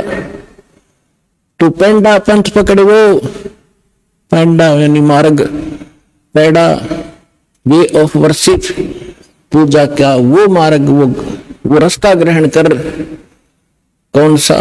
तो हम बताने आए हैं, जिससे तेरा यहां भी सुख हो और परलोक भी सुधरे। तो पुण्यात्माओं प्रसंग चला था कि हम परमात्मा से डर कर रहें और उस परमात्मा पर विश्वास करें, और उसने हमें ये सिखाना चाहते हैं कि तुम भगवान पर विश्वासी बनो। अभी आपने परमात्मा के भोग के समय परमात्मा की वाणी सुनी थी, मोकू का ढूंढे रे बंदे मैं तो तेरे पास में। सब कुछ नकारा करके क्या बताया है? कहे कबीर सुनो भी साधो, मैं तो हूं विश्वास में। यदि आपको यह विश्वास हो गया Kabir is God, Kabir is supreme God, तो राहत भगवान देगा। और जो आपके मन में शंका संशय रहेगी तो मालिक सहारा दे नहीं पाओगा, आप केवल वर्क डन ही प्राप्त करोगे। तो उसके लिए दास का प्रयत्न रहता है कि आपके हृदय में सब शंका हटा के और परमात्मा को परमात्मा जचा दूं, और तभी आप आगे बढ़ोगे। जब आपको विश्वास होगा कबीर इज गॉड, इसलिए रह कर ये सत्संग सुनाए जाते हैं, प्रमाण दिखाए जाते हैं, ताकि आपकी शंका कति मूल से नष्ट हो जाए और फिर कबीर साहब रह जाएगा। आज तो हम उसको कवि समझकर रिजेक्ट करे बैठे थे, लाल को कौड़ी समझ रहे थे और कौड़ियों की गठड़ी बांध रखी थी। 36 प्रकार के देवता पूजा करते, उनको लाल समझकर हम डले हो रहे थे। परमात्मा कहते हैं चारों युग में मेरे संत पुकारे, और कोक कहा हम हेल रे, हीरे माणक मोती बरसे, ये जग सुगता ढेल रे। हम चारों युगों में ये ज्ञान बता कर चले गए, हमारा किसी ने नहीं सुना। ये पर भी लेन जात है दुनिया, हमारा ज्ञान किन्हें ना सुनिया। ये केदारनाथ पर जाकर मर गए हजारों की संख्या में, और हमारा ज्ञान किन्हें नहीं सुनिया। कितना आसान तरीका, कैसी यह परमात्मा ने अपने बच्चों के लिए सुविधा दे रखी है। ये आपका पिता है, ये आपके पिता का घर है। अपने पिता के घर पर यह सुख प्राप्त हो सकते, इस पृथ्वी पर आपको मिलेंगे नहीं।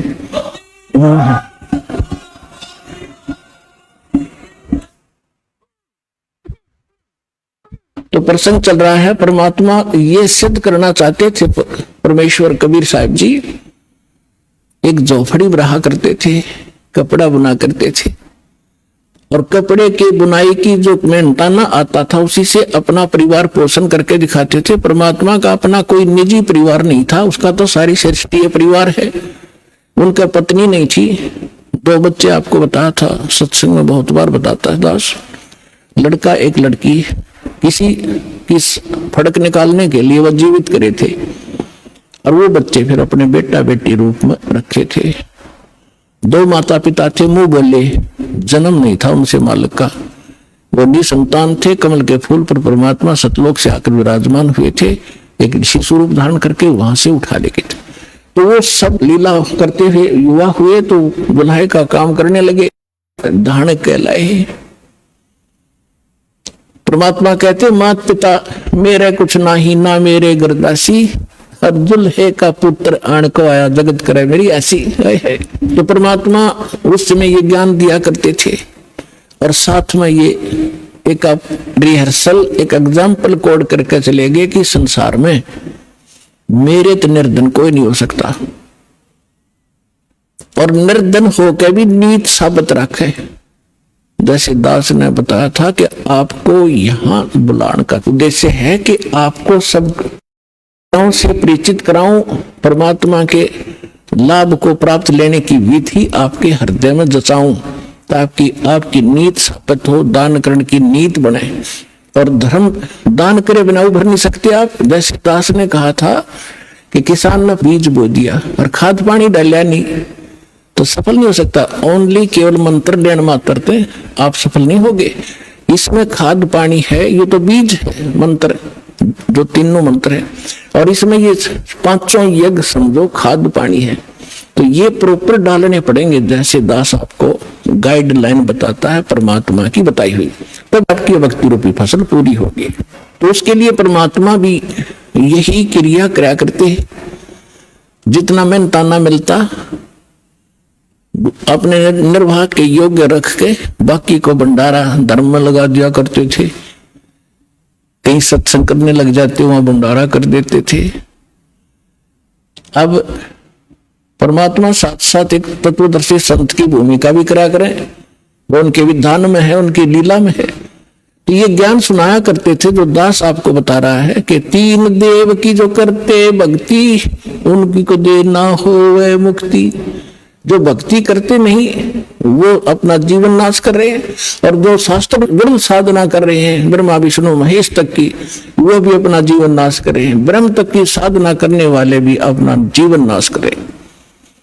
केवल परम अक्षर ब्रह्म, पूर्ण परमात्मा की भक्ति से मोक्ष होता है।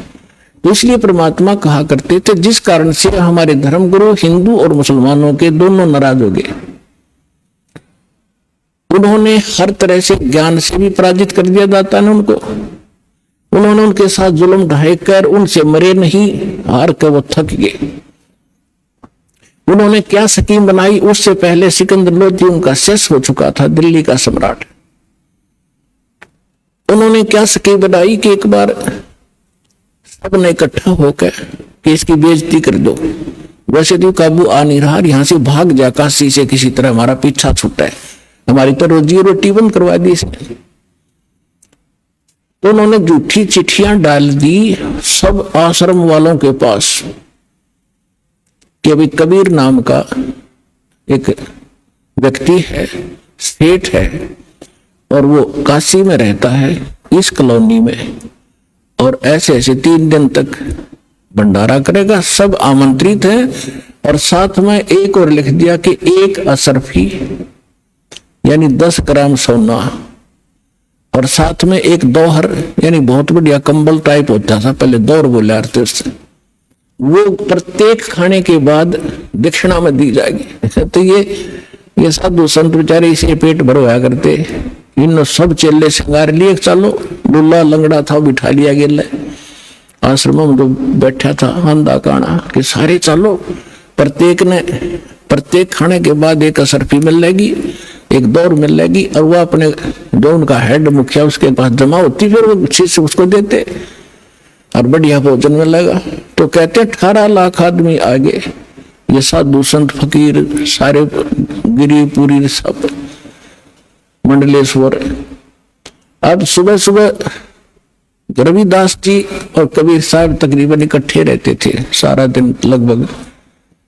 तो सुबह सुबह रविदास जी घर से उठे, देखा बाहर मेला भर गया। भाई पूछा कहां से आए हो तुम, कौन हो, क्या फंक्शन है आज तुम्हारा इकट्ठा होने का। तो बाबा लोग कहते हैं कि काशी वाले तुम कौन सी दुनिया में रहते हो, तुम्हें पता नहीं, हम इतनी दूर से आ गए कि यहाँ कबीर नाम का कोई सेठ है, ऐसे उस कॉलोनी में रहता, जुलाहों वाली कॉलोनी के पास, नीरू का पुत्र है। उसमें पूरी डिटेल बता रखी कि ब्रह्म रह जा किसी गए, और उसने भंडारा कर रखा 3 दिन का, और साथ में ऐसा ऐसा लिखा है। अब तुमको पता नहीं बनारस में। अब रविदास जी तो समझ गए कि किसी ढीठ आदमी की बकवाद है, राज तो नाश पीट दिया इसने, दुनिया आ गई निरी। रविदास जी पहुंचे परमात्मा वाली झोपड़ी में और कहने लगे महाराज जी आज तो नाश हो गया, काशी छूटेगी। क्या हुआ बताते हैं कि किसी ने झूठी चिट्ठी लिख रखी है आपके नाम तय, वो लिख रखा है कि 1 असरफी देगा, प्रत्येक खाने के बाद 1 दौर दक्षिणा मिलेगी। इस लालच में गिनती नहीं होती, इतने आ रहे हैं। परमात्मा बोले रविदास एक कुंडी लाले भीतर थे और बैठ जा, आप वहां जावाए को नहीं, आप चले जाएंगे टक्कर मार के। रविदास जी बैठ के बोला भक्ति करे, आपत्ति में भगवान याद करना चाहिए, मैं भी माला जपू, आप भी बैठो। अब परमात्मा वहां बैठे, रविदास जी ने देखे माला जपे हैं, और परमात्मा पहुंचे सतलोक में। वहां से फोन कर दिया कि मां रहा हूं, तैयार करो फटाफट। सतलोक से उन्हीं आत्माओं से 9 लाख तो बैल बनाए, और उनके ऊपर बना बना भोजन, जलेबी, कचौड़ी, पकौड़ी, हलवे, पूरी, वहां तो सदा नौका नहीं हो रहा है बना बना, और लाद के 1 सेकंड में पहुंच गए वहां। गंगा के परले पास से खड़े हो गया आके, मुझे खुद रोती बोल बोल। और फिर गंगा से आगे आना था। गंगा इतनी फुल स्विंग पर चल रही थी, एकदम पानी 1.5 फुट हो गया। दुनिया देख रहा इतनी एकदम डाउनफॉल। गंगा में पहली बार देख रहे हम, जल नीचे उतर गया। तो उधर से क्या देख रहे हैं, घाट में का नर्रे बैल आने लग रहे हैं। सब देखे खड़े हो कर ये कौन आ गया। और दूसरा रूप बना लिया परमात्मा ने, और केशव नाम बताया अपना एक व्यापारी का। पहले बंजारे होते थे, बंजारे बिजनेस किया करते थे बैलों के ऊपर। जैसे गधों पर बोरे होते ऐसे बैलों पर लादा करते थे, यही ट्रांसपोर्टेशन का साधन था। आजकल तो ट्रकों से होती है, फिर बैलगाड़ियों से शुरू होगी थी। लेकिन पहले बैलों के ऊपर, जंगलों में रास्ते थे नहीं, जंगलों में से निकाल ले जाते, आगे पीछे बैल लगा के जैसे ऊंट बांध लिया करें। तो उस समय ऐसे बंजारे लोग बिजनेस किया करते थे। किसी मंडी से गुड़ ले आते, उसको वहां बेचते जहां गुड़ नहीं होता था, तो उनको बंजारा बोलते थे। तो क्या नाम बताया, और आके टाण दिए तंबू सारे। उनमें गरीबदास ने लिखा है कि वहां लड्डू और जलेबियों की नौके पूरा ढेर का ढेर पड़ा, पाड़ की पाड़ का ऊंचो ढेर न, बहुत ऊंचा। 18 लाख आदमी है भोजन, और कोई पतीला बतावे को नहीं। तंबू बिछा कर बढ़िया कपड़े नीचे, और सुंदर तंबू टेंट सुंदर, ऐसे चमकीले, धूल भी ना लग गया उनके, कर दिया भंडारा शुरू। उधर से सिकंदर लोधी के पास भी चिट्ठी भेज दी। अभी उसने भगवान मानना था, आ जाएगा देख लेगा, यू भाग्य पाओगा यहाँ से।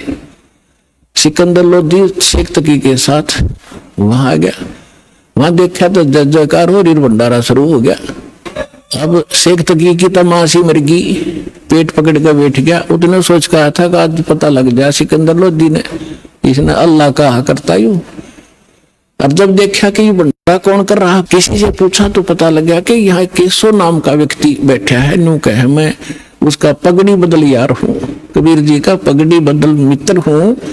और ये तो राजा ने जो पूछा कि आप कौन हो, कि केशव नाम है मेरा। कबीर साहब आपका क्या लगते हैं, कि मेरा मित्र है वो, पगड़ी बदल यार हूं मैं उसका। मेरे पास भी एक चिट्ठी गई थी उनकी कि कुछ छोटा सा भंडारा करना है, कुछ सामान लेते आइएगा मित्र। अब वो शेख तक कर रहा, इसने छोटा भंडारा कहेंगे, ये तो बेगन है। फिर से वहीं बैठ गया। फिर सिकंदर लोधी ने तो दर्शन करने थे अपने परम पिता के। तुझसे पूछा कि भगवान कहाँ है, कबीर साहब कहाँ है।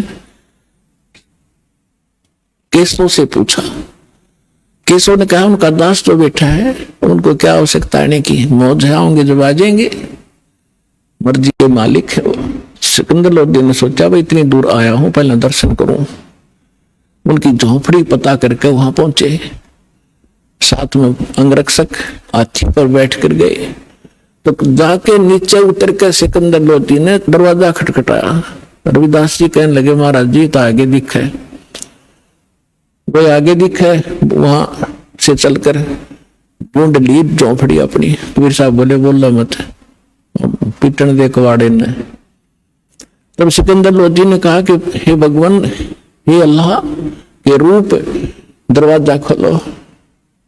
परमात्मा बोले, वो तो जानते पता था। परमात्मा ने बोला कौन है भाई तू, कि मैं आपका दास हूं, सिकंदर दिल्ली से आया हूं, एक बार दरवाजा खोलो परवरदिगार। परमात्मा बोले नहीं राजन, मैं तो बस इंतजार कर रहा हूं कि कब सूर्य अस्त हो, अपने परिवार ने लेकर भागूंगा यहां से, ये मुझे जीने नहीं दे रहे।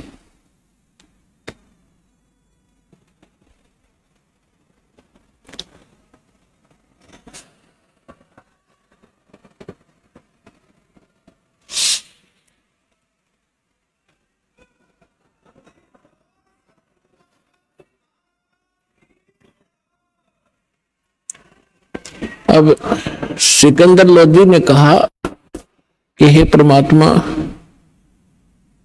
यदि मैं आपसे परिचित ना होता तो आप मुझे भी आज बहका देते। मैं अब आपकी बहकाई में नहीं आ सकता। मैं आपको पहचान चुका हूं, आप अल्लाह अकबर है। दास को दर्शन दे दो, वैसे एक बार दरवाजा खोल। तब परमात्मा ने कहा, रविदास जी खोल दे खिड़की। दरवाजा खोल दिया।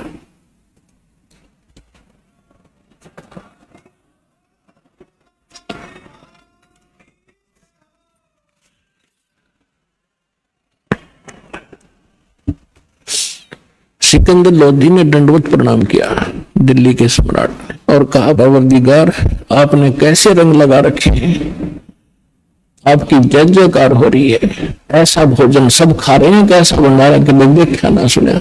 आपका मित्र जिसके पास आपने पत्र भेजा था वो बैठा वहां पर, केशव नाम है उसका। परमात्मा वो तो खुद वहां भी बैठे, दो उठौड़ है, एक तू भया एक से दो। सिकंदर लोधी ने कहा, भगवान एक बार दर्शन दो। आपके दर्शनाभिलाषी भक्त श्रद्धालु बैठे हैं, खाना भी खा रहे हैं, और ये पूछ रहे हैं वो कबीर कौन है जो इतना गजब का भोजन आहार आज तक देखा ना सुना। ऐसा समर्थ वो कौन है, 10-10 ग्राम सोना भी दे रहा है और एक कंबल भी दे रहा है प्रत्येक खाने के बाद। तो नकलियां अच्छा खाया होगा खाना एक एक दिन में, वो लेने के मारे दक्षिणा।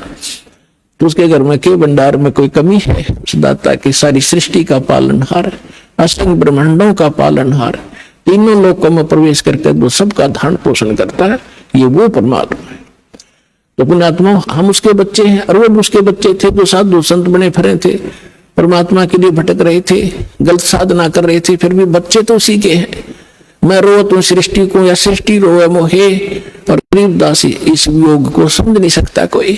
तो उनको भोजन खिलाना था सतलोक का लाके, बहाना उन दुष्टों ने बनाना था, उनकी फड़क निकालनी थी, अपनी समर्थता दिखानी थी। आज दास के गुण गाता, जो पहले आकर भगवान वाले काम ना करके जाते तो दाता।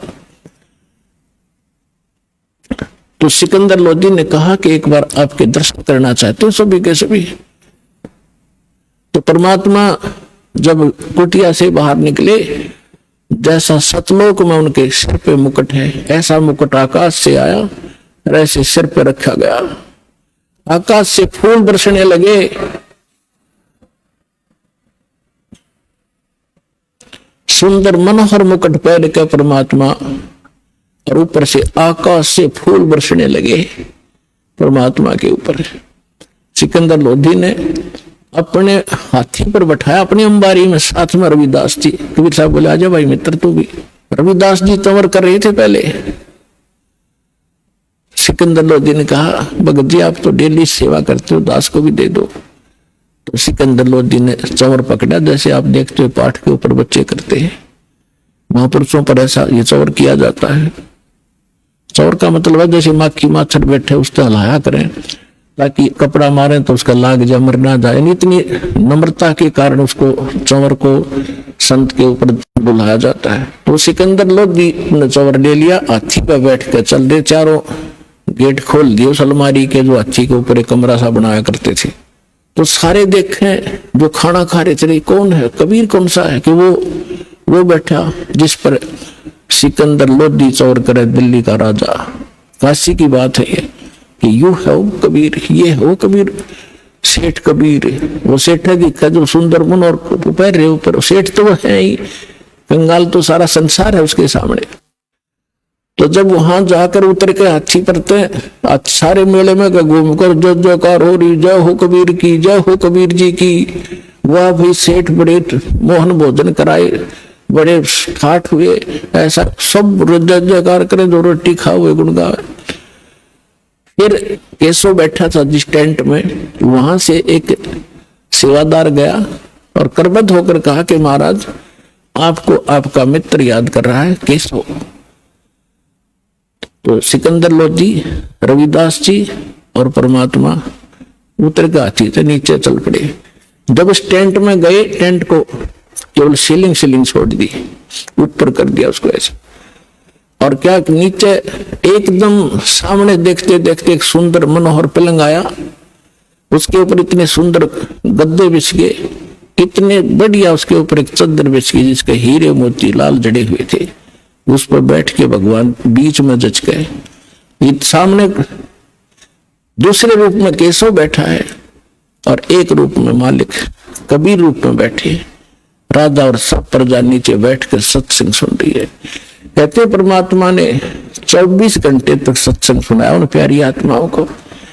अब देखो वो भटक रही थी, साधु संत बन रहे थे और कारण के बनाया, और 3 दिन का सत्संग परमात्मा ने ढूंढा ठाया। लाखों वो भक्त जो डले ढो रहे थे परमात्मा के शिष्य हुए, और वो फिटे मुंह हुए जो बकवाद कर रहे थे। बोलो सतगुरुदेव।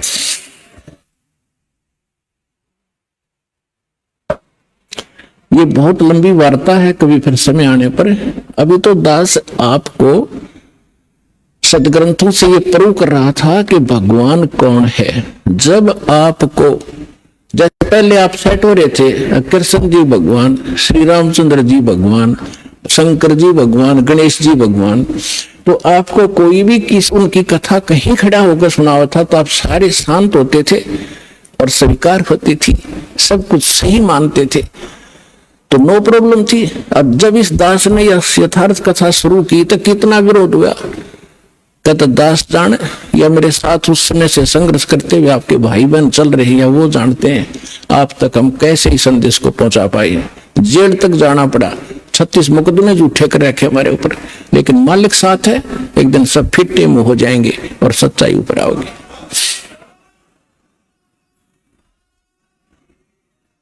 तो एक बार आपके हृदय में जब ये पक्की हो जाएगी पूरे विश्व के कबीर इजगोट, फिर ये कथा सुनाया करूंगा और वो अमृतवाणी सुनाया करूंगा जो हृदय में जाकर लग गई प्रत्येक प्राणी के। अभी इतना समय नहीं मिलता क्योंकि इसमें बहुत प्रकार के पॉइंट भी बताने पड़ते हैं, फाउल पॉइंट भी बताने पड़ते हैं, और पहली कक्षा का बालक भी पहले दिन आता उस वाला भी सत्संग साथ सुनाना पड़ता है। तो जिस करके ये थोड़ा सा समय कम मिलता है। फिर क्या होता है, शेख तकी कहते हैं नीच आत्मा तो नीचा भाषा रखता है। अब कई बार क्या कहते हैं, जो घना निकम्मा आदमी होता है वो किसी की बड़ाई नहीं कर सकता, नीच व्यक्ति है, बुराई तो कर सकता है। एक तो होता है यज्ञ जौनार, यज्ञ करते हैं जो बड़ी खुशी में, किसी का लड़का हो गया बढ़िया वर्षों के बाद, उसके कहते हैं यज्ञ करी उसने जग, और भाई दिल खोल का पैसा लाया उसके दादा ने, इतना घी और जलेबी और लड्डू सारे, उसको कहते हैं खुशी में की हुई जग जौनार। और एक होता है महोत्सव। महोत्सव वो होता है जैसे किसी ने बता दिया कि तुम्हारे पिता का मर गया, दादा या पिता, उसका तुम ऐसा करना पड़ेगा, इतने कपड़े और इतने पंडित जमाने पड़ेंगे, तो उसमें वो दुखी से होकर फॉर्मेलिटीज की कराया करें।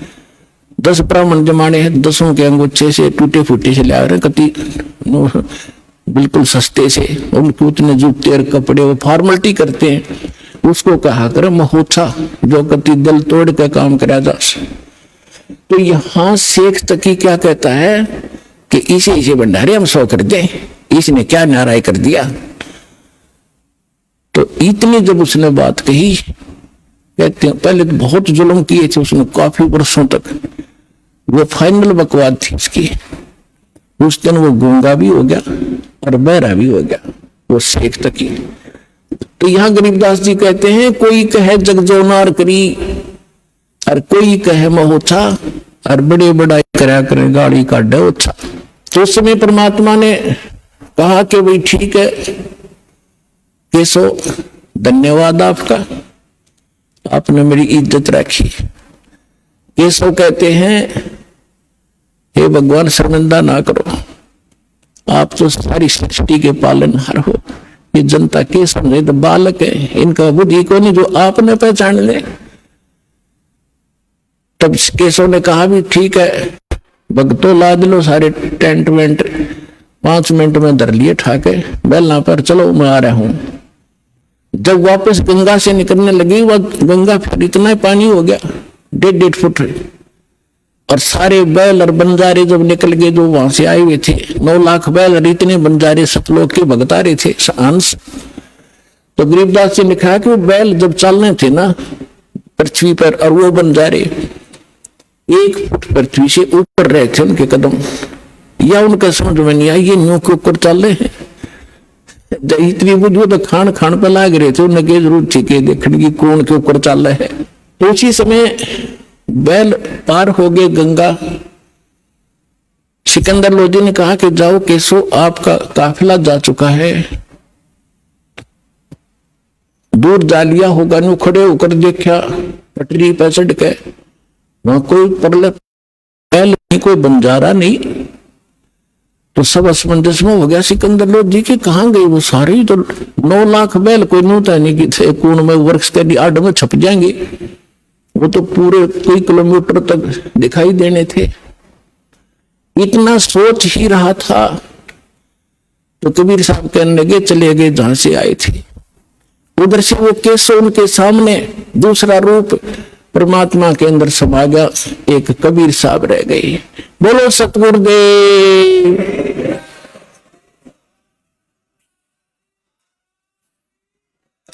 तो परमात्मा कहते हैं कल्पे कारण कौन है, कर सेवा निकाम, और मन इच्छा फल दूंगा जो पड़े मेरे ते काम, पड़े धनी से काम। परमात्मा कहते हैं साईं इतना दीजियो जा मैं कुटुंब समावे, हम भी भूखे न रहे अतिथि न भूखा जावे। भगवान से मांगने का तरीका बताया परमात्मा ने कि घना मत मांगया करो, इतना मांगो कि परमात्मा हम भी भूखे ना रहे और द्वार पर कोई अतिथि आ जाओ भूखा ना जा, इतना जरूर दास को देना। तो ये परमात्मा ने उदाहरण दिया है कि तुम मेरे की तरह नो विश्वास करो उस मालिक पे, और तू कर सेवा निकाम, निष्काम भाव से पूजा कर और दान धर्म करता रहे। जब कभी कोई आपत्ति आवेगी, जब देखना मेरे हाथा बदल लूंगा अपने बच्चे को, सारा संसार देखता रह जाएगा।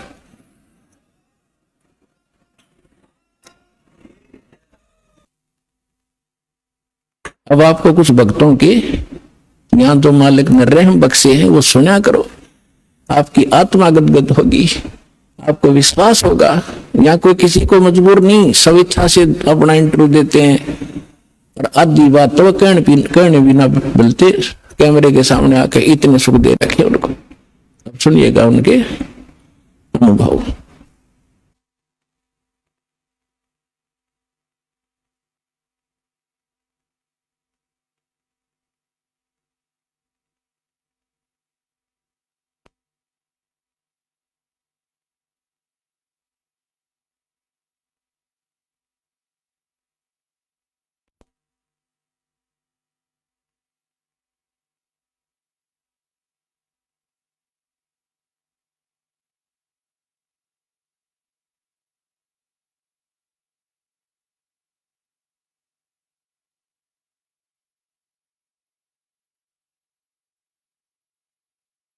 बहन जी नमस्कार।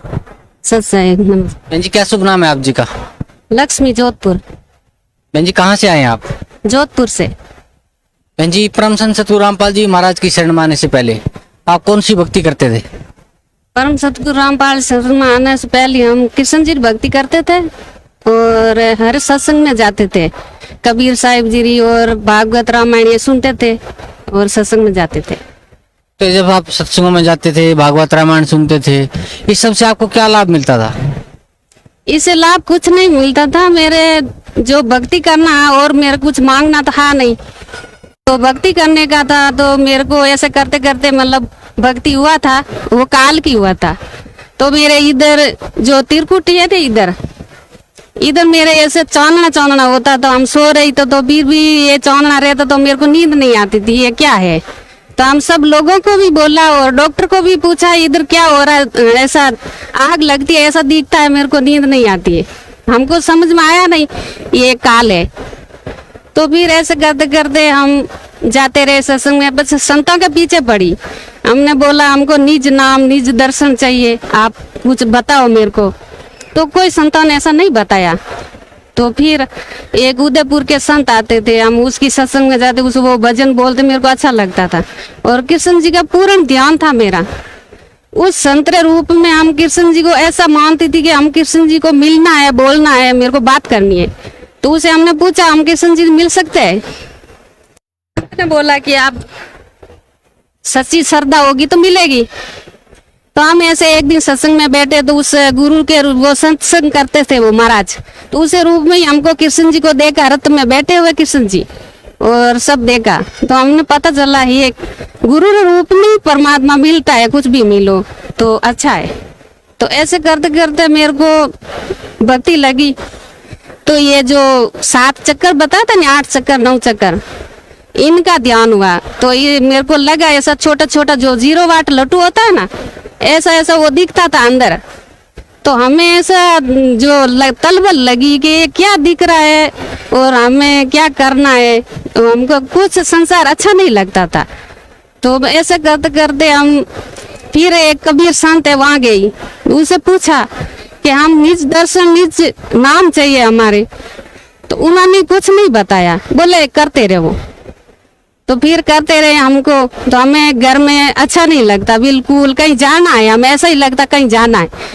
तो ऐसे करते करते वो उदयपुर वाले संत आए थे, उन्हें पूछा मेरे को दर्शन चाहिए, मेरे को निज नाम चाहिए। तो उन्होंने बोला कि आपको अंदर सच्ची भक्ति होगी तो आपके गुरु सामने आएगी। हमने बोला आप कोई गुरु कर ले। तो बोले हम गुरु नहीं बनते, हम गुरु बनाते। वो ऐसा बोला हम गुरु नहीं बनते। तो जबरदस्ती हम उसको गुरु मानने लगी, वो नहीं बना, फिर भी अच्छा है। ऐसे करते करते मेरे वो दिखता रहे, ये करते रहे। फिर हमें ऐसा सोचती रही तो अचानक अंदर से ही आवाज आई कि तुम साहिब साहिब जपो। तो हम साहिब साहिब जपने लगी। और कृष्ण जी की वो पीतल की मूर्ति रखी हुई थी, उसे हम दिया ज्योति करती थी। तो हमारा ध्यान ऊपर कबीर साहिब जी में रहते थे। हमें पता नहीं था, हम अनपढ़ है, पढ़े लिखे नहीं है। ध्यान वहाँ रहता और आरती उधर घुमाती रहती।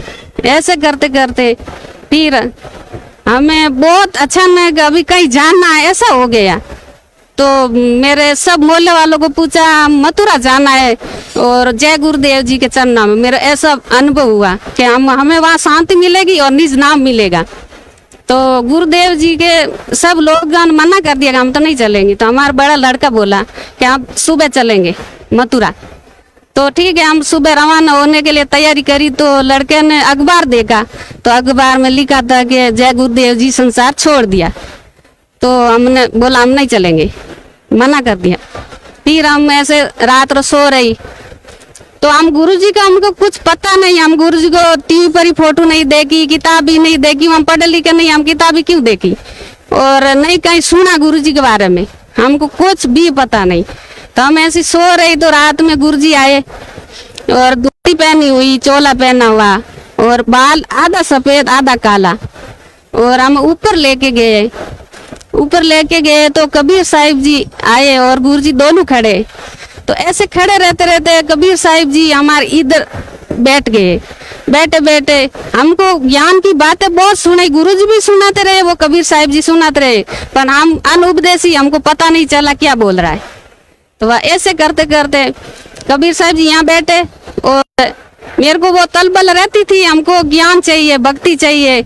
और वो कबीर साहिब जी इधर बैठ करके हमारे अंदर से वो जो हवाई जहाज जाती वो पीछे धुआं निकलता है ना, ऐसे ऐसे हमारे अंदर से चारों ओर में ऐसा निकला, ऐसा निकल करके आगे वो जो सफेद हेलमेट होता है ऐसा इतना इतना बड़ा बड़ा वो सबके आगे लग गया चारों ओर में।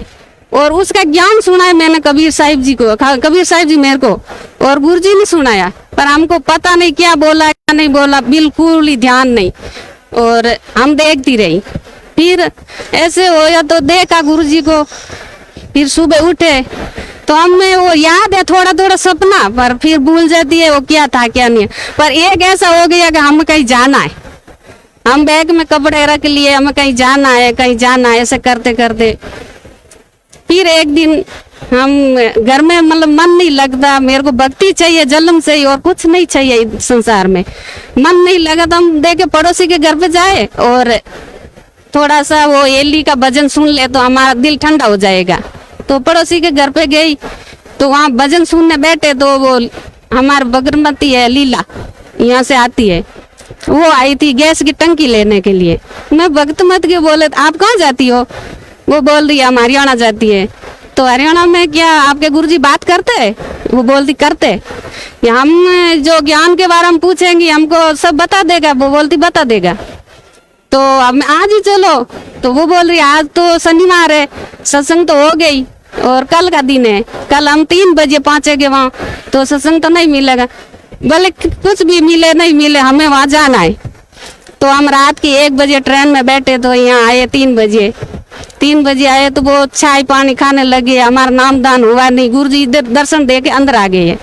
तो हमको दर्शन नहीं हुआ, आशीर्वाद भी नहीं मिला, हमारे अंदर आग जलती थी कालजा में। तो फिर वो बोली नाम तो ले लो, चलो नाम ले लो। तो उधर गई, वो नाम दिया। तो जो वो अंदर हमारे अंदर वो 0 वाट लट्टू टाइप वो चक्कर देखती थी, उसका वो नाम मिला। मेरे को एकदम कालजे में ठंडक हो गई, वो आग मिट गई। बस पहले थी ऐसे आग जलती थी, वो आग मिट गई, ठंडक हुई। मतलब अच्छा है, बस एक ठंडक तो हो गई। मेरे को ऐसा विश्वास हुआ कि अच्छा है। फिर हम घर गए, यहाँ से कैसेट ली हुई गुरुजी की आरती की। गुरुजी का इधर मेरे को दर्शन तो हुआ नहीं, गुरुजी कैसे है पता नहीं। तो आरती कैसेट लेके गई, घर पे आरती लगाई तो डीवीडी पर हमने देखा तो ये गुरु तो मेरे जो कबीर साहिब जी है तो दोनों आए थे, मेरे को मिले, पर हम नहीं जानते। तो हमें विश्वास हुआ जो वो उदयपुर वाले महाराज ने बोला ना कि आपकी सच्ची भक्ति होगी तो गुरु सामने आएगा। तो ये ऐसे ही सामने आया। अच्छा सही है। फिर हमको पूर्ण विश्वास हो गया कि संत भी सही है और सत्संग भी सही है और गुरु भी सही है, सब कुछ सही है, परमात्मा भी सही है। तो ऐसे करते करते हम यहाँ आई है, नामदान लिया है, हमारा अच्छा है। मत बहन जी, जो सत भक्ति परम संत सतगुरु रामपाल जी महाराज ने आपको दी है, उस भक्ति से आपको क्या लाभ मिला? लाभ तो मिला। एक मेरे पलोट का लपड़ा था, पलोट हमने लिया और फिर बीच में दूसरे ने बेच दिया, तो ऐसा हो गया। तो फिर वो होते होते फिर हम तो घर पे ही बैठे बैठे वो दूसरे वाला ने कागदिया बना करके वो पलोट वापस लेके मेरे को कागदिया दे दिया। तो हमारा वो सल्टेवाड़ा हो गया। वो हम गुरुजी को पाठ प्रकाश भी बोली थी, तो हमारा काम अच्छा हो गया, पलोट मिल गया। फिर लड़के को 18 साल का लड़का था, फिर हुआ उसको वो डेंगू बुखार, तो 3000 आ गया वो प्लेट। तो फिर उसको जीने की आशा नहीं, वो बेहोश हो गया, आईसीयू में भर्ती किया गया। हम यहाँ प्रार्थना लगाई तो बोलता है भगत जी के ठीक हो जाएगा। तो वो भी ठीक हुआ, लड़का अच्छा है। तो उसके बाद हम इधर चरना की सेवा में आई तो गुरुजी को बोला गुरुजी मेरे इस खंडे में दर्द है और बहुत दर्द होता है, क्या करूं? तो गुरुजी ने बोला ऐसे खंडे का हाथ लगा बेटी के, इधर गांठ है क्या? मैंने बोला मेरे को पता नहीं गांठ है क्या है। तो वो दर्द भी गायब हो गया मेरे। ये 3-4 लाभ हुआ, बहुत अच्छा लाभ हुआ। बहन जी, भगत समाज को क्या संदेश देना चाहते हैं आप?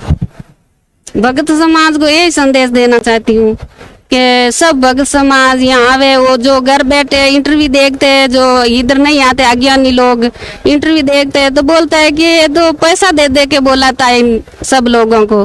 तो हम ऐसे ही बोलती हूँ सबको कि हम घर बैठे ही अच्छी भक्ति कर ले 2 महीना, फिर आप अनुभव करके देखे तो फिर अच्छी भक्ति करोगे तो आपके गुरु घर बैठे आएंगे, परमात्मा घर बैठे आएंगे। तो आपको विश्वास हो जाएगा कि पैसा देके बुलाते हैं कि परमात्मा घर आते हैं। तो ऐसा आप भक्ति करके देखो 2 महीना, परमात्मा आपके घर आएगा, आपको विश्वास होगा। और किसी का नहीं मानना है, आप भक्ति करके तो देख लो, ये तो पैसा नहीं लगता भक्ति का। तो और यही संदेश देना चाहती हूँ, सब यहाँ आवे और बरवाला में और परमात्मा आए हुए। हम किसी से बहकावे में नहीं आ सकती, हम प्रमाण के साथ में कह सकती हूँ कि ये सच परमात्मा है। हम पढ़े लिखे नहीं है, हम कुछ जाना ही नहीं है, हमारे सामने परमात्मा आया हमारे घर, तो आपके नहीं आएंगे किया? तो आप अच्छी भक्ति करो और किसी की नहीं मानो तो भक्ति करके आप खुद अनुभव करके देख लो, आपको सच्चा होगा वही आपके पास आएगा। इसलिए मेरी सबकी प्रार्थना है सबने कि बरवाला हिसार हरियाणा में आओ, बरवाला आश्रम में, और सतगुरु रामपाल जी नाम दे उपदेश लेवे और आपका कल्याण करावे। बहन जी आपका बहुत बहुत धन्यवाद।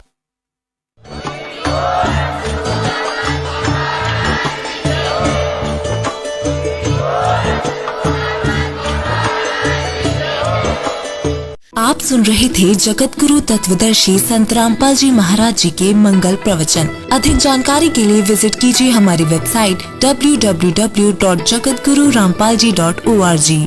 संत रामपाल जी महाराज जी के शुभ आशीर्वाद से पूरे विश्व भर में 500 से भी ज्यादा नाम दीक्षा केंद्र हैं, जिन पर संत रामपाल जी महाराज जी द्वारा ऑनलाइन निशुल्क नाम दीक्षा दी जा रही है। अपने नजदीकी नाम दीक्षा केंद्र का पता करने के लिए संपर्क करें 8222880541।